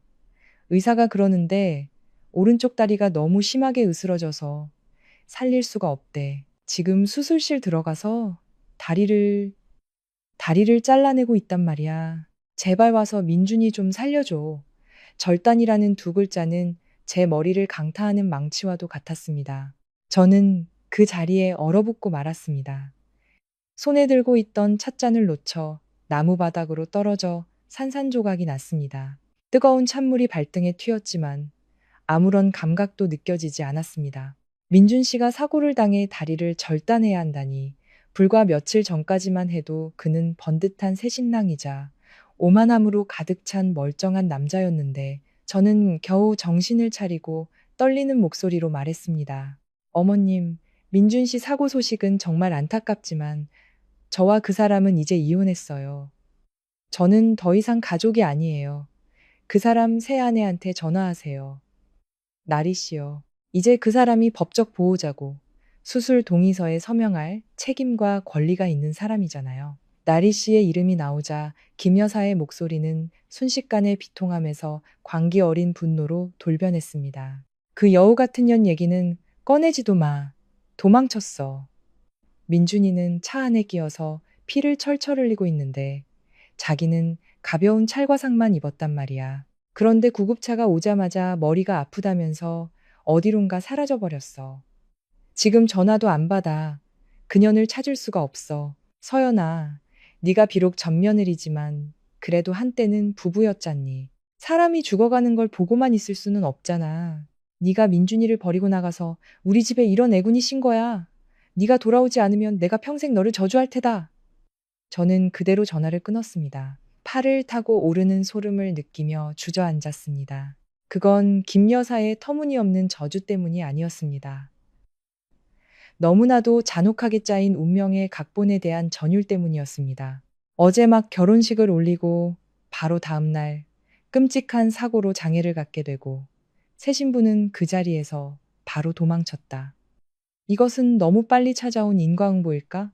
아니면 이 끔찍한 사고 뒤에 또 다른 추악한 비밀이 숨겨져 있는 걸까? 노을은 이미 자취를 감추고 짙은 어둠이 소나무 숲을 집어삼키고 있었습니다. 제가 겨우 찾아낸 작은 평화까지도 함께 삼켜버릴 듯이 그 운명적인 전화 한 통 이후 저는 뜬 눈으로 밤을 지새웠습니다. 휴대폰 전원을 다시 끄고 어떻게든 마음을 다잡아 보려 했지만 찌그러진 자동차의 형상과 김 여사의 울부짖음이 머릿속을 떠나지 않았습니다. 다음 날 아침 휴대폰을 켜자마자 수십 통의 부재중 전화와 폭탄처럼 쏟아지는 문자 메시지가 저를 덮쳤습니다. 김 여사는 단순히 전화를 거는 것을 넘어 애원부터 욕설, 저주에 이르기까지 온갖 감정을 담은 문자로 저를 테러하고 있었습니다. 새벽 3시에 온 마지막 문자는 소름이 돋을 정도였습니다. 이 독한 것, 전 남편이 죽어간다는데 눈 하나 깜짝 안 해? 내가 온 세상에 네 진짜 모습을 다 까발려 줄 테다. 그녀가 대체 무슨 짓을 하려는 건지 채 이해하기도 전에 친구 수진이에게서 전화가 걸려왔습니다. 분노로 떨리는 목소리였습니다. 서연아, 너 당장 돌아와야 해. 더 이상 보고만 있을 수가 없어. 그 김 여사가 지금 페이스북에서 라이브 방송을 하고 있어. 병원 복도에 주저앉아서 질질 짜면서 네가 이혼하자마자 위자료 다 챙겨서 잠적했고 전 남편이 사경을 헤매는데 연락도 안 받는다고 떠들고 있단 말이야. 아무것도 모르는 네티즌들은 지금 너한테 쌍욕을 퍼붓고 있어. 피가 머리끝까지 솟구치는 기분이었습니다. 손에 쥔 휴대폰의 관절마디가 하얗게 질릴 정도로 힘이 들어갔습니다. 저는 조용히 떠나는 것이 서로에게 남은 마지막 체면을 지켜주는 길이라 생각했습니다.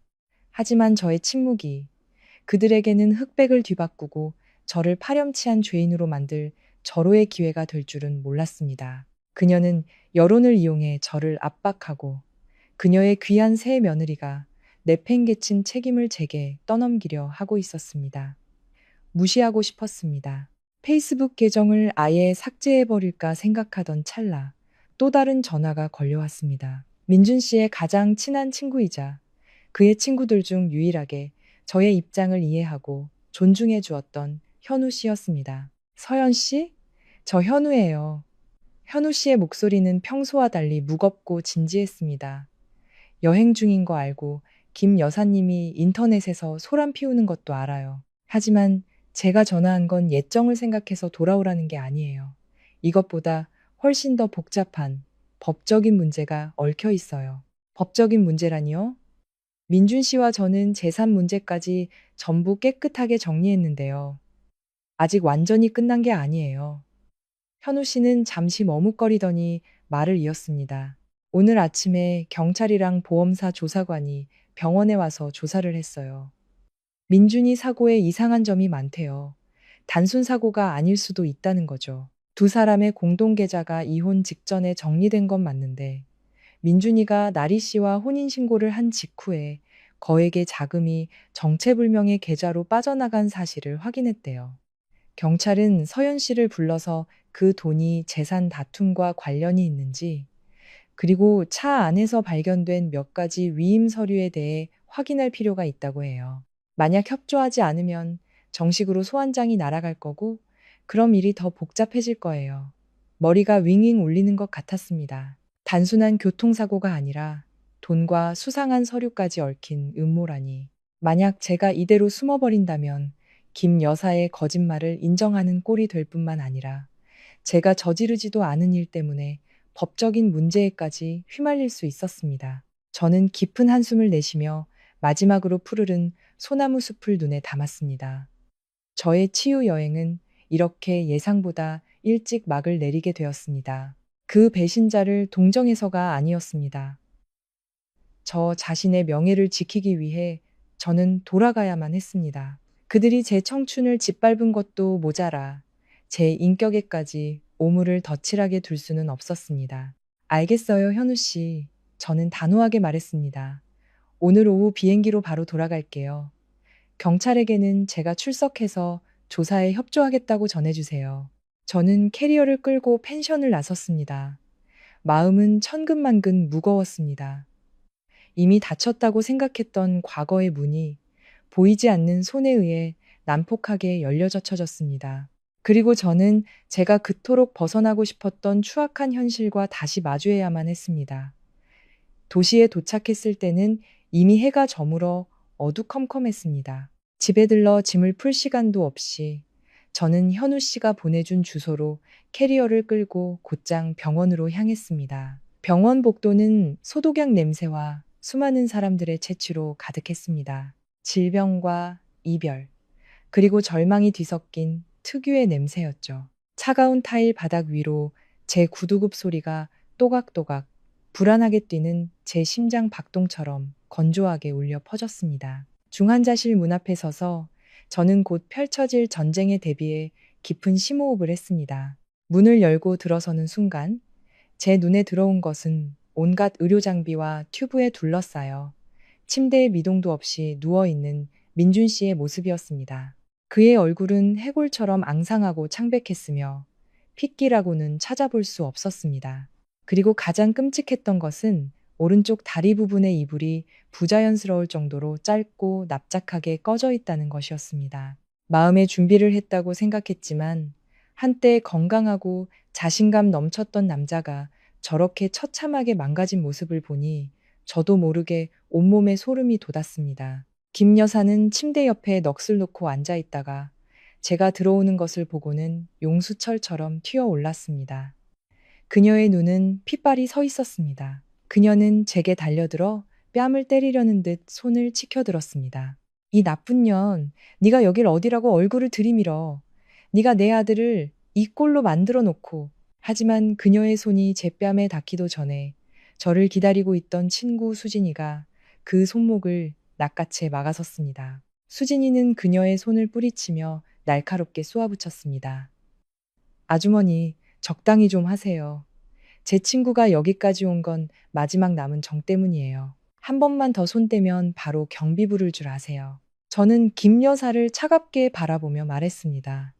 어머님, 이제 그만 연기하세요. 제가 온 건 경찰 조사를 받기 위해서지 어머님 욕설을 들으러 온 게 아니에요. 그 귀한 새 며느님은 어디 가시고 왜 남편 간병은 안 하시는 거죠? 그제야 저는 방구석에 웅크리고 앉아있는 한 여자를 발견했습니다. 날이었습니다. 그녀는 제 상상과 달리 전혀 초췌하거나 슬퍼 보이지 않았습니다.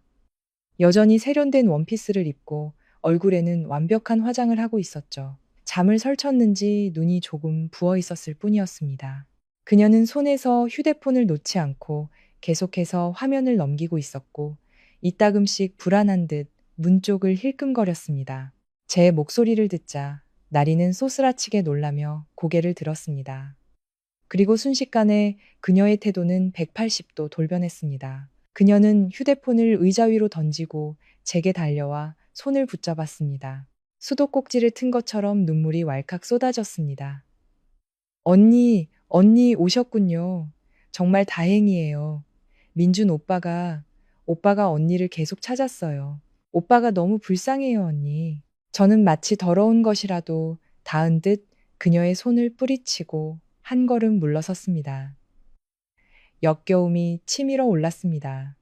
불과 며칠 전만 해도 제 고통을 비웃으며 전리품처럼 혼인신고서를 흔들던 여자였습니다. 그런데 이제 와서 자신이 쟁취한 남자가 쓸모 없어지자 불쌍한 여동생인 척하며 전처에게 매달리는 꼴이라니. 나한테 언니라고 부르지 마. 너 같은 동생 둔 적 없으니까. 저는 옷소매를 털어내며 차갑게 말했습니다. 내 남편이 저기 누워 있는데 약 챙기고 돌볼 생각은 안 하고 휴대폰만 만지작거리더니 이제 와서 나를 끌어들이는 이유가 뭐야? 나리는 흐느끼며 김 여사에게 도움을 구하는 눈빛을 보냈습니다. 김 여사는 새며느리가 궁지에 몰리자 기다렸다는 듯이 끼어들어 그녀를 감쌌습니다. 얘가 아직 젊어서 그래. 너무 큰 충격을 받아서 어쩔 줄을 모르는 거야. 하지만 너는 다르잖니. 너는 민준이랑 몇 년을 살았어. 걔 식성이랑 습관을 다 알잖아. 이제 제가 저렇게 누워서 꼼짝도 못 하는데 대소변 받아내고 밥 먹이는 게 얼마나 힘든 일이겠니. 날이 얘는 손에 물 한 방울 안 묻히고 자라서 이런 일은 못해. 저는 제 앞에 선 두 여자를 번갈아 보았습니다. 늙고 교활한 여자와 젊고 가증스러운 여자. 문득 헛웃음이 나왔습니다. 결국 그들 눈에 비친 저의 유일한 가치는 민준 씨를 납치하는데 익숙하다는 것 뿐이었습니다. 민준 씨가 건강하고 돈이 많을 때는 쾌락을 즐기기 위해 저를 걷어찼습니다. 그가 장애를 갖고 병들자 이제는 그들이 어지른 난장판을 치우라며 저를 다시 끌어들이려 하고 있었습니다. 인간의 탐욕과 이기심은 정말 끝이 없었습니다. 침대에 누워있던 민준 씨가 희미하게 몸을 뒤척였습니다. 흐릿한 그의 눈이 저를 향했습니다. 그 눈빛 속에는 부끄러움과 굴욕, 그리고 비굴한 애원이 담겨 있었습니다. 하지만 그는 저를 위해 단 한마디도 하지 않았고 제 눈을 똑바로 마주치지도 못했습니다. 그의 비겁함은 이 순간에도 여전했습니다.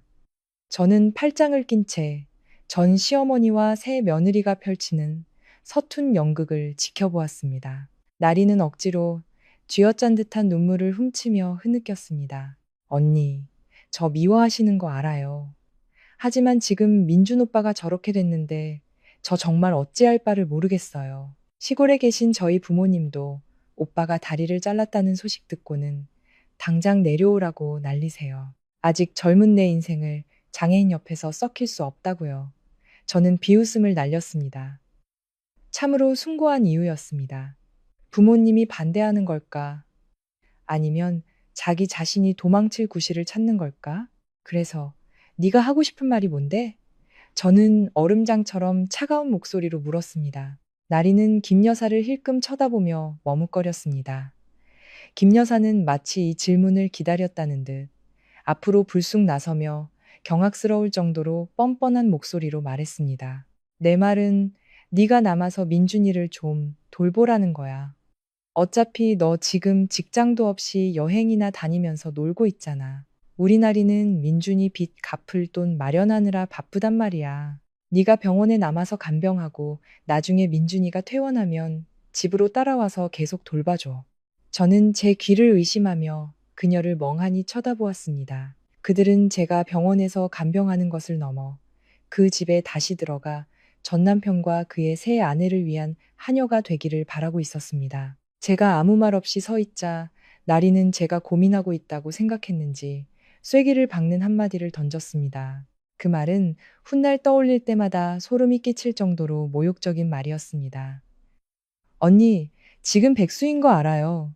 생활비도 필요하실 테고요. 제가 월급 드릴게요. 민준 오빠 전담 간병인으로 고용하는 셈치고요. 한 달에 150만 원씩 드릴게요. 밥 3끼는 물론이고 잠도 저희 집에서 주무시면 돼요. 언니가 오빠에 대해 잘 아니까 다른 사람보다 훨씬 낫잖아요. 그냥 좋은 일 한다고 생각하세요. 150만 원. 그들은 저의 자존심과 5년의 청춘, 그리고 한 인간으로서의 가치를 고작 150만 원으로 매겼습니다. 장애를 가진 남자의 대소변을 받아내고 온종일 시중을 들어야 하는 고된 일에 대한 값싼 임금이었습니다. 그들 눈에 저는 더 이상 전처도 감정을 가진 인간도 아니었습니다. 그저 낡고 쓸모있는 물건, 푼돈 몇 푼 쥐어주면 마음대로 부리고 버릴 수 있는 값싼 노동력일 뿐이었습니다. 제 옆에 서 있던 수진이는 더 이상 참지 못하고 그 두 여자의 멱살이라도 잡을 듯 달려들려 했지만 제가 손을 들어 막았습니다. 저는 깊은 숨을 들이쉬며 가슴속에서 들끓는 분노를 억눌렀습니다. 저는 나리의 눈을 똑바로 쳐다보았습니다. 제 날카로운 시선에 그녀는 움찔하며 한 걸음 물러섰습니다. 그리고 침대에 누워있는 민준 씨를 보았습니다. 그는 여전히 고개를 숙인 채 자는 척 눈을 감고 있었습니다.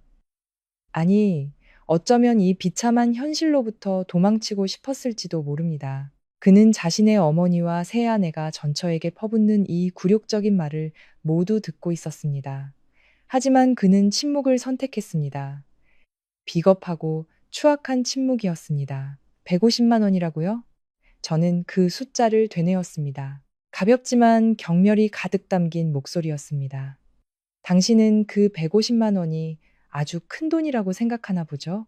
내가 그 돈이 없어서 나를 배신한 남자의 똥오줌이나 치우며 살 거라고 생각해요? 저는 침대 곁으로 다가가 민준 씨의 귓가에 대고 방 안에 모두가 들을 수 있을 만큼 큰 소리로 말했습니다. 민준 씨, 눈 떠서 똑똑히 봐. 당신이 가정을 버리면서까지 얻으려고 했던 여자가 지금 당신을 어떻게 취급하는지. 그녀는 당신을 돌보고 싶어 하지 않아. 당신을 돌볼 하녀로 나를 고용하려 하고 있다고. 자기는 편하게 도망칠 구실을 찾으려고 말이야. 당신, 이게 정말 가치 있는 일이었어? 민준 씨의 몸이 움찔 떨렸습니다. 눈꺼풀이 파르르 떨렸지만 그는 끝내 눈을 뜨지 못했습니다. 눈가에서 눈물 한 방울이 흘러나와 베개를 적셨습니다. 하지만 그 눈물은 이제 제게 아무런 의미도 없었습니다. 실패자의 뒤늦은 후회와 무력함일 뿐이었죠. 저는 나리와 김 여사를 향해 돌아섰습니다. 오는 길에 급하게 샀던 과일 바구니를 테이블 위에 쿵 소리가 나게 내려놓았습니다. 두 사람 똑똑히 들어요. 나는 전처이지. 당신들 하녀도 아니고 성인 군자도 아니야. 그 150만 원은 당신들 인격이나 사서 다시 태어나는 데 써. 그래야 다음 생에는 좀 더 괜찮은 인간으로 살 수 있을 테니까. 다시는 나를 당신들의 더러운 진흙탕 속으로 끌어들이지 마. 말을 마친 저는 한 번도 뒤돌아보지 않고 그대로 문을 향해 걸어 나갔습니다.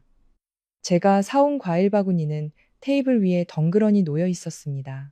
그들이 무참히 짓밟아버린 저의 마지막 남은 정이었습니다. 등 뒤에서 김 여사의 날카로운 비명이 들려왔습니다. 거기서? 이 버르장머리 없는 년. 내가 말하고 있는데 어딜 그냥 가. 너 양심도 없어? 저는 걸음을 재촉했습니다. 병원 복도에 제 하이힐 소리가 건조하게 울려 퍼졌습니다.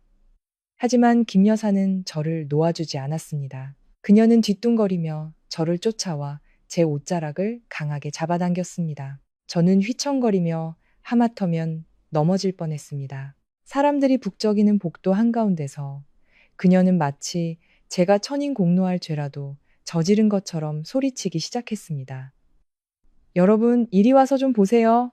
이 여자가 제 맏며느리예요. 남편은 병상에 누워 꼼짝도 못하는데 병문안 와서는 돈 한 푼 안 내놓고 시어머니한테 막말을 하고 도망가고 있어요. 이렇게 박정한 여자가 세상에 어디 있습니까? 그러니 하늘이 벌을 내려서 애도 못 갖는 거지. 주변에 있던 환자 보호자들의 호기심 어린 시선이 제게 쏠렸습니다. 어떤 이는 혀를 차며 고개를 저었고 어떤 이는 소곤거리며 수군댔습니다. 얼굴이 화끈거렸습니다. 제 자신이 부끄러워서가 아니었습니다. 그녀가 부끄러웠습니다. 환갑이 넘은 나이에 돈과 이기심 때문에 공공장소에서 가족의 명예를 팔아넘기는 모습이 처참했습니다. 저는 그녀의 손을 강하게 뿌리치고 옷매무새를 가다듬었습니다. 그리고 연민이 가득한 눈으로 그녀를 바라보았습니다. 어머님, 아드님 체면이라도 좀 생각해 주세요. 민준 씨, 저 안에서 한쪽 다리를 잃고 충분히 고통스러워하고 있어요. 어머님이 아들의 남은 얼굴에까지 먹칠하지는 마세요. 이렇게 소란 피워봤자 사람들 비웃음거리만 될 뿐이에요. 저는 잃을 게 없지만 어머님 가족은 아니잖아요. 그때 병원 보안요원 2명이 달려와 사람들을 해산시키고 김 여사에게 조용히 하라고 경고했습니다. 그녀는 분한 듯 저를 노려보며 무언가 계속 중얼거렸지만 더 이상 난동을 부리지는 못했습니다. 병원 정문을 나서며 저는 깊은 숨을 들이마셨습니다. 도시의 탁한 공기가 병실 안에 숨막히는 공기보다 1000배는 더 상쾌하게 느껴졌습니다. 저는 택시를 타고 집으로 향했습니다. 마음은 복잡한 생각들로 무거웠습니다. 한때 제 세상의 전부였던 남자 민준 씨가 불쌍했습니다. 그는 조강지처를 버리고 젊고 예쁜 내연녀를 택했고 평온한 가정을 버리고 계산과 속임수를 택했습니다. 그리고 이제 재앙이 닥치자 그는 배신의 대가가 얼마나 혹독한지 뼈저리게 느끼고 있을 것이었습니다. 다음 날 아침, 저는 현우 씨에게서 만나자는 연락을 받았습니다. 그는 소란스럽고 사람들의 눈에 띄지 않는 골목 안쪽에 위치한 조용한 카페로 저를 불렀습니다. 제가 도착했을 때 현우 씨는 이미 와 있었습니다. 그의 앞에는 얼음이 다 녹아버린 아이스 아메리카노가 놓여 있었습니다. 오랫동안 저를 기다렸다는 증거였죠. 그의 표정은 심각했고 미간은 깊은 생각에 잠긴 듯 굳어 있었습니다. 서연 씨, 왔군요. 앉아요. 현우 씨는 제게 의자를 빼주며 무겁게 입을 열었습니다. 어제 병원에서 있었던 일은 수진 씨한테 들었어요. 그렇게 대처한 게 맞아요. 그들이 서연 씨를 진흙탕으로 끌어들이게 둬선 안 돼요. 저는 씁쓸하게 웃으며 오렌지 주스를 주문했습니다. 저도 더 이상 엮이고 싶지 않아요. 하지만 그들이 저를 가만두지 않을 것 같네요. 그런데 경찰이 의심하고 있다는 건 무슨 얘긴가요? 좀 더 자세히 말씀해 주실 수 있어요? 현우 씨는 휴대폰을 꺼내 몇 장의 메시지 캡처 화면을 제게 보여주었습니다. 그것은 결혼식 며칠 전 민준 씨와 현우 씨가 나눈 대화였습니다. 메시지 속에서 민준 씨는 나리가 혼인신고를 하자마자 모든 재정권을 자신에게 넘기라고 조른다며 하소연하고 있었습니다. 부부란 한마음 한뜻으로 미래를 설계해야 한다는 그럴듯한 이유를 대면서 세상에는 눈물로 끝나는 이별이 있고 후련함으로 끝나는 이별도 있습니다. 하지만 제 이별은 샴페인 코르크가 터지는 경쾌한 소리와 함께 끝났습니다. 물론 그 샴페인은 제가 터뜨린 게 아니었지만요. 이혼 서류에 도장을 찍은 바로 다음 날, 전 남편은 젊은 내연녀와 보란 듯이 재혼 소식을 알렸습니다. 저는 그들을 피해 멀리 떠나려 막 여행 티켓을 끊었죠. 그때 시어머니에게서 전화가 걸려왔습니다. 아들이 끔찍한 사고를 당해 다리 하나를 잘라내야 한다는 울부짖음과 함께요. 저는 잠시나마 흔들리는 마음을 안고 돌아가려 했습니다. 하지만 곧 그 사고 뒤에 숨겨진 소름 끼치는 진실을 마주하게 되었습니다. 저와 민준 씨의 5년간의 결혼 생활은 생각보다 훨씬 더 빠르고 허무하게 끝났습니다. 사람의 정이란 게 이토록 차가울 수 있나 싶어 소름이 돋을 정도였죠. 불과 일주일 전 제가 그의 외도 증거가 담긴 서류 봉투를 테이블 위에 올려놓았을 때 민준 씨는 드라마에서처럼 변명하거나 무릎 꿇고 용서를 빌지 않았습니다. 그는 자신과 날이라는 젊은 내연녀가 다정하게 껴안고 있는 사진들을 물끄러미 바라보더니 마치 이 순간을 오래 기다렸다는 듯 깊은 한숨을 내쉬었습니다. 이렇게 된 거 서로 그냥 놓아주자. 그는 집에 들어와 제 굳은 얼굴을 보는 게 이젠 지긋지긋하다고 말했습니다. 재산 분할은 마치 시장 좌판에서 물건을 흥정하듯 속전속결로 이루어졌습니다. 민준 씨는 사업상 체면을 지키고 파트너를 접대해야 한다는 이유로 우리가 함께 살던 아파트와 외제차를 자신이 갖겠다고 고집했습니다. 그 대신 그는 공동 명의의 예금과 추가로 대출까지 받아 마련한 현금 3억 원을 제게 주겠다고 했습니다. 저는 한치의 망설임도 없이 어떠한 흥정이나 미련도 보이지 않고 고개를 끄덕였습니다. 그 집이 비록 서울의 비싼 아파트일지언정 그 온기는 이미 오래전에 식어버렸다는 걸 알았기 때문입니다. 집안 구석구석에는 저의 외로움과 그의 배신이 유령처럼 떠돌고 있었죠. 그걸 끌어안고 살아갈 바에야 차라리 모든 걸 버리는 편이 낫다고 생각했습니다. 이혼 후 첫날 밤, 저는 오랜만에 아무 꿈도 꾸지 않고 깊은 잠에 빠졌습니다. 다음 날 아침, 텅 빈 부엌에서 컵라면이라도 끓여 먹으려던 참에 테이블 위 휴대폰이 미친 듯이 울리기 시작했습니다. 친구 수진이었습니다. 전화를 받자마자 제 인사는 수진이의 다급하고 분노의 찬 목소리에 묻혀버렸습니다. 서연아, 너 절대 인터넷 보지 마. 와이파이부터 꺼. 내 말 들어. 아무것도 보지 마. 저는 불길한 예감에 미간을 찌푸렸습니다. 무슨 일인데 그래? 목소리가 왜 그렇게 심각해? 수진이는 한참을 뜸들이다 겨우 입을 열었습니다. 그 인간 말종 같은데 전 남편 놈 있잖아. 그 자식이. 아니야, 그냥 보지 마. 보면 너만 속상하고 기분만 더러워져. 수진이가 숨기려 할수록 저는 더 알고 싶어졌습니다. 친구를 겨우 달래 전화를 끊고 저는 곧장 SNS 앱을 켰습니다. 그리고 피드 최상단에서 제 눈을 의심하게 하는 민준 씨의 게시물을 발견했습니다. 두 손을 서로 굳게 맞잡은 클로즈업 사진, 각자의 손에는 선명한 붉은 글씨의 혼인신고서가 들려 있었습니다. 민준 씨의 곁에는 젊고 아름다운 내연녀, 나리가 세상을 다 가진 듯 환하게 웃으며 그의 어깨에 머리를 기대고 있었습니다. 그가 남긴 글은 짧았지만 제 뺨을 후려치는 것처럼 강렬했습니다. 드디어 제자리를 찾았습니다. 진정한 사랑은 언제나 옳습니다. 나의 아내, 우리 집에 온 걸 환영해. 저는 멍하니 화면을 응시했습니다. 게시물이 올라온 시간은 불과 15분 전. 그리고 혼인신고서에 적힌 날짜는 바로 오늘. 우리가 법적으로 완전히 남남이 된 지 고작 하루 만이었습니다. 온몸이 부들부들 떨려왔습니다. 질투 때문이 아니었습니다. 그들의 상상을 초월하는 뻔뻔함 때문이었죠. 그가 그토록 서둘러 이혼을 재촉하고 돈을 쥐어주며 저를 내쫓았던 이유가 저를 위한 해방이 아니라 길이를 골라 저 여자를 집에 들여놓기 위함이었다는 사실에 치가 떨렸습니다. 5년의 부부라는 연은 그에게 있어 하루라도 빨리 치워버리고 싶은 걸림돌에 불과했던 겁니다. 스크롤을 내려 댓글을 보았습니다.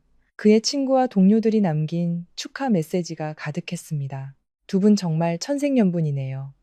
대표님, 진정한 행복을 찾으신 걸 축하드립니다. 그 누구도 24시간도 채 되지 않아 그의 인생에서 삭제당한 조광지처에 대해서는 단 한마디도 언급하지 않았습니다. 헛웃음이 터져나왔습니다. 메마른 목구멍에서 터져나온 웃음소리는 서글펐습니다. 저 자신의 순진함을 비웃었고 제가 그토록 지키려 애썼던 정의라는 허상을 비웃었습니다. 저는 망설임 없이 민준 씨의 계정을 차단했고 쓸데없이 참견하기 좋아하는 공통의 지인들까지 모두 차단해버렸습니다. 휴대폰을 침대 위로 던져버리며 스스로에게 다짐했습니다. 그래, 당신이 그렇게 빠름을 원했으니 나도 당신 소원대로 해줄게. 이제부터 각자의 길을 가는 거야. 죽든 살든 서로 상관없는 사람처럼. 하지만 저는 미처 몰랐습니다. 그의 빠름이 단지 재혼에서 그치는 것이 아니라 인과응보라는 이름의 비극을 향해 폭주하는 기관차의 시작이었다는 것을. 그리고 그 비극은 제가 상상할 수 있는 가장 끔찍한 형태로 그의 삶을 덮치게 될 것이라는 것을요. 전 남편의 파렴치한 재혼 사진이 안겨준 충격 이후 저는 이 좁은 오피스텔 방 안에 갇혀 분노만 곱씹고 있을 수는 없다고 깨달았습니다. 새로운 인생을 시작하기에 앞서 마음을 정리할 여행이 필요했습니다. 김포공항을 떠나 양양공항에 내리자 강원도의 맑고 서늘한 공기가 제 뺨을 스쳤습니다. 그 건조함 속에는 비로소 되찾은 자유의 향기가 섞여 있었습니다. 저는 속초로 향하는 작은 시외버스에 몸을 실었습니다. 버스가 길가의 작은 간이 정류장에 멈춰섰습니다. 허리가 굽은 한 할머니가 갓 채취한 듯 흙냄새가 나는 나물이 가득 담긴 바구니를 들고 힘겹게 버스에 오르셨습니다. 빛바랜 몸빼 바지에 고된 세월이 새겨진 주름진 얼굴이었지만 할머니의 눈은 밤하늘의 별처럼 유난히 반짝였습니다. 마땅한 자리가 없어 할머니가 통로에 위태롭게 서 계시자 저는 안쪽으로 몸을 당겨 앉으며 옆자리를 손으로 툭툭 쳤습니다. 할머니, 여기 앉으세요. 할머니는 저를 보며 다정하게 웃어 보이시더니 바구니를 조심스럽게 바닥에 내려놓고 제 옆에 살짝 걸터 앉으셨습니다. 버스가 덜컹거릴 때마다 할머니는 품 안에서 주섬주섬 무언가를 꺼내셨습니다. 꼬깃꼬깃한 휴지에 쌓인 찐 옥수수였습니다. 아가씨, 하나 먹어봐. 꿀맛이야. 저는 어색하게 옥수수를 받아들며 감사 인사를 했습니다. 할머니는 한참 동안 제 얼굴을 빤히 들여다보시더니 마치 제 마음속을 꿰뚫어 보기라도 한 듯 나지막이 말씀하셨습니다. 바구니가 무거우면 속에 든 걸 좀 덜어내야 걸음이 가벼운 법이야. 아가씨 마음속에 무거운 돌멩이가 들어앉아 있네. 눈에 그늘이 졌어. 자꾸 땅만 보고 걷지 말고 저기 저 소나무를 봐. 꼿꼿하게 서 있어야 햇볕도 받는 법이지. 낯선 세상에는 눈물로 끝나는 이별이 있고 후련함으로 끝나는 이별도 있습니다. 하지만 제 이별은 샴페인 코르크가 터지는 경쾌한 소리와 함께 끝났습니다. 물론 그 샴페인은 제가 터뜨린 게 아니었지만요. 이혼 서류에 도장을 찍은 바로 다음 날, 전 남편은 젊은 내연녀와 보란 듯이 재혼 소식을 알렸습니다. 저는 그들을 피해 멀리 떠나려 막 여행 티켓을 끊었죠. 그때 시어머니에게서 전화가 걸려왔습니다. 아들이 끔찍한 사고를 당해 다리 하나를 잘라내야 한다는 울부짖음과 함께요. 저는 잠시나마 흔들리는 마음을 안고 돌아가려 했습니다. 하지만 곧 그 사고 뒤에 숨겨진 소름 끼치는 진실을 마주하게 되었습니다. 저와 민준 씨의 5년간의 결혼 생활은 생각보다 훨씬 더 빠르고 허무하게 끝났습니다. 사람의 정이란 게 이토록 차가울 수 있나 싶어 소름이 돋을 정도였죠. 불과 일주일 전 제가 그의 외도 증거가 담긴 서류 봉투를 테이블 위에 올려놓았을 때 민준 씨는 드라마에서처럼 변명하거나 무릎 꿇고 용서를 빌지 않았습니다. 그는 자신과 날이라는 젊은 내연녀가 다정하게 껴안고 있는 사진들을 물끄러미 바라보더니 마치 이 순간을 오래 기다렸다는 듯 깊은 한숨을 내쉬었습니다. 이렇게 된 거 서로 그냥 놓아주자. 그는 집에 들어와 제 굳은 얼굴을 보는 게 이젠 지긋지긋하다고 말했습니다. 재산 분할은 마치 시장 좌판에서 물건을 흥정하듯 속전속결로 이루어졌습니다.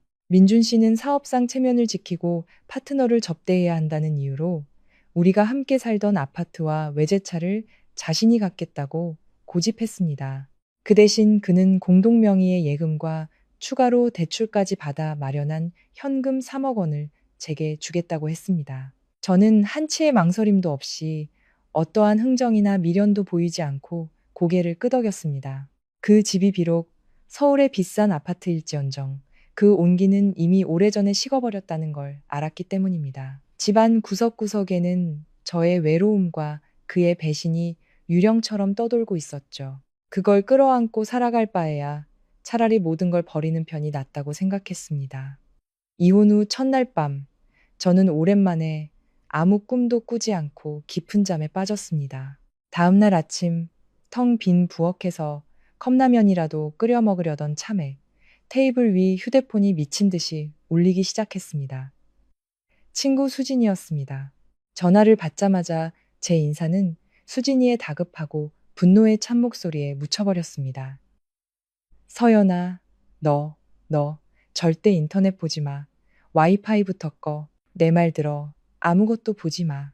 저는 불길한 예감에 미간을 찌푸렸습니다. 무슨 일인데 그래? 목소리가 왜 그렇게 심각해? 수진이는 한참을 뜸들이다 겨우 입을 열었습니다. 그 인간 말종 같은데 전 남편 놈 있잖아. 그 자식이. 아니야, 그냥 보지 마.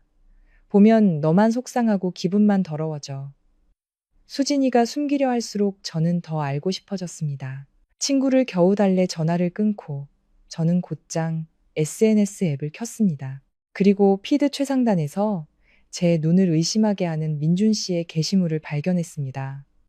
두 손을 서로 굳게 맞잡은 클로즈업 사진, 각자의 손에는 선명한 붉은 글씨의 혼인신고서가 들려 있었습니다.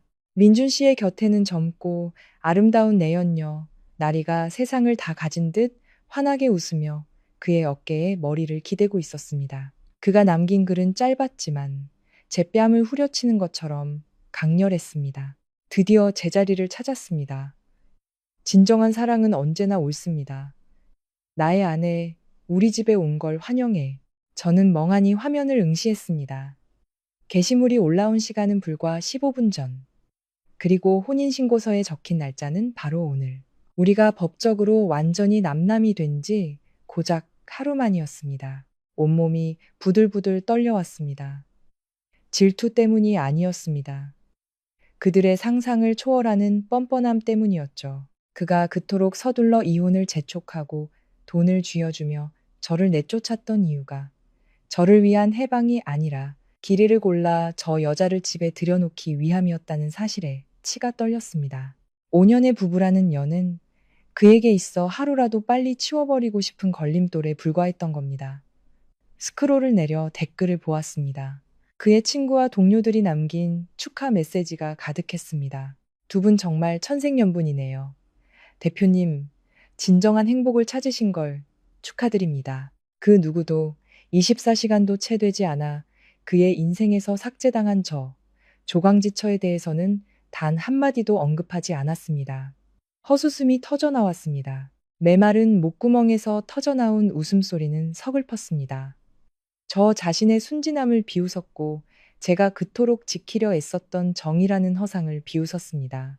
저는 망설임 없이 민준 씨의 계정을 차단했고 쓸데없이 참견하기 좋아하는 공통의 지인들까지 모두 차단해버렸습니다. 휴대폰을 침대 위로 던져버리며 스스로에게 다짐했습니다.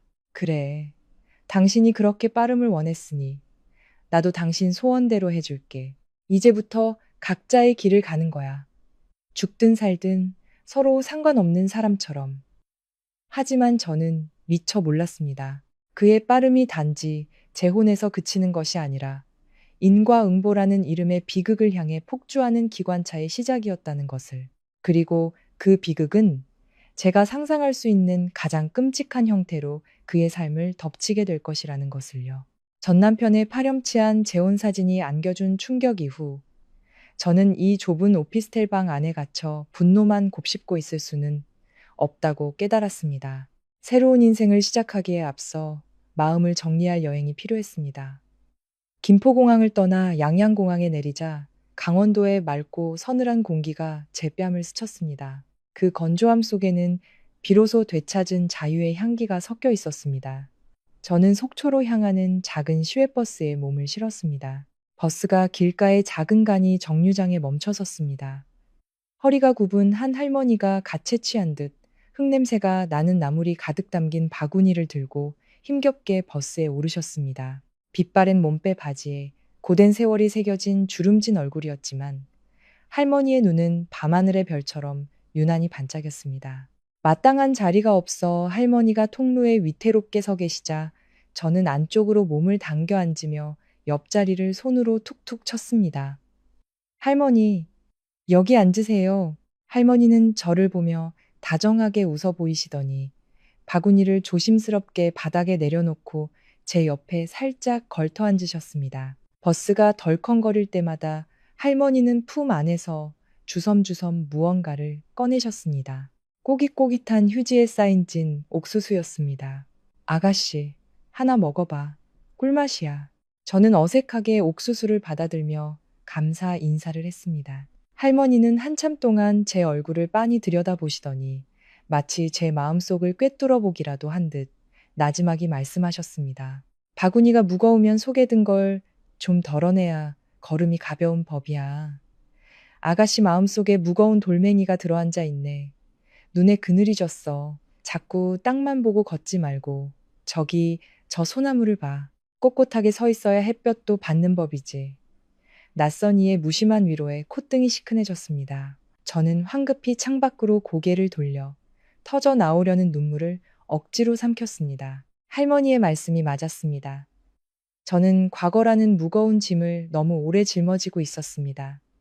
이제는 정말 덜어내는 법을 배워야 할 때였습니다. 속초에서의 3일은 마치 꿈결처럼 평화롭게 흘러갔습니다. 시끄럽고 복잡한 세상과 완전히 분리된 시간이었죠. 저는 휴대폰 전원을 꺼 캐리어 깊숙이 넣어두고 오직 시간 확인이나 풍경 사진을 찍을 때만 가끔 꺼내 보았습니다.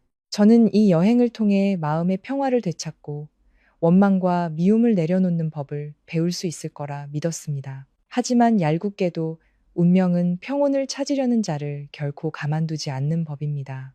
운명은 늘 사람이 가장 방심한 순간을 골라 치명적인 일격을 가하곤 하죠. 여행의 마지막 날 오후 저는 나무 데크에 앉아 멀리 설악산 능선 너머로 붉게 물들어가는 노을을 넋놓고 바라보고 있었습니다. 그때 테이블 위에 올려둔 제 휴대폰이 갑자기 요란한 진동 소리를 내며 울리기 시작했습니다. 고요한 산사의 정적을 깨뜨리는 그 진동 소리에 심장이 쿵 하고 내려앉았습니다. 화면을 본 순간 제 등줄기에는 차가운 식은땀이 흘렀습니다. 어머님, 민준 씨의 어머니, 김 여사였습니다. 손가락이 거절 버튼 위에서 잠시 망설였습니다. 우리는 이제 남남입니다. 법적으로 저와 그분은 아무런 관계도 아니었죠. 하지만 여자의 직감은 이 전화가 단순한 안부나 원망 섞인 푸념이 아닐 거라고 속삭였습니다. 자존심 강한 김 여사께서 정말 어지간한 일이 아니고서는 이혼한 며느리에게 먼저 연락할 리가 없었습니다. 저는 깊은 숨을 한번 들이쉬고 최대한 담담한 목소리를 가장하며 전화를 받았습니다. 여보세요. 저 서연이에요. 저의 차분한 목소리와는 대조적으로 수화기 너머에서는 귀를 찢을 듯한 울음소리와 함께 사이렌 소리, 사람들의 고함 소리 같은 혼란스러운 소음이 들려왔습니다. 김 여사의 목소리는 공포와 절망으로 완전히 갈라져 있었습니다. 서연아, 서연아, 너 지금 어디 있니? 당장 좀 와주면 안 되겠니? 우리 민준이가 죽게 생겼어. 저는 미간을 찌푸렸습니다. 손에 쥔 휴대폰이 부서질 듯 힘이 들어갔습니다. 머릿속에는 불과 며칠 전 환하게 웃으며 혼인신고서를 흔들던 민준 씨와 나리의 모습이 스쳐 지나갔습니다. 저는 냉정하게 되물었습니다. 어머님, 진정하시고 똑바로 말씀해 보세요. 민준 씨가 왜요? 지금쯤 신혼여행 가서 행복해야 할 시간 아니에요? 신혼여행은 무슨? 사고가 났어. 교통사고가. 김 여사는 절규했습니다. 차가 완전히 찌그러졌어. 의사가 그러는데 오른쪽 다리가 너무 심하게 으스러져서 살릴 수가 없대. 지금 수술실 들어가서 다리를 잘라내고 있단 말이야. 제발 와서 민준이 좀 살려줘. 절단이라는 두 글자는 제 머리를 강타하는 망치와도 같았습니다.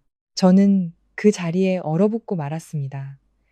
손에 들고 있던 찻잔을 놓쳐 나무 바닥으로 떨어져 산산조각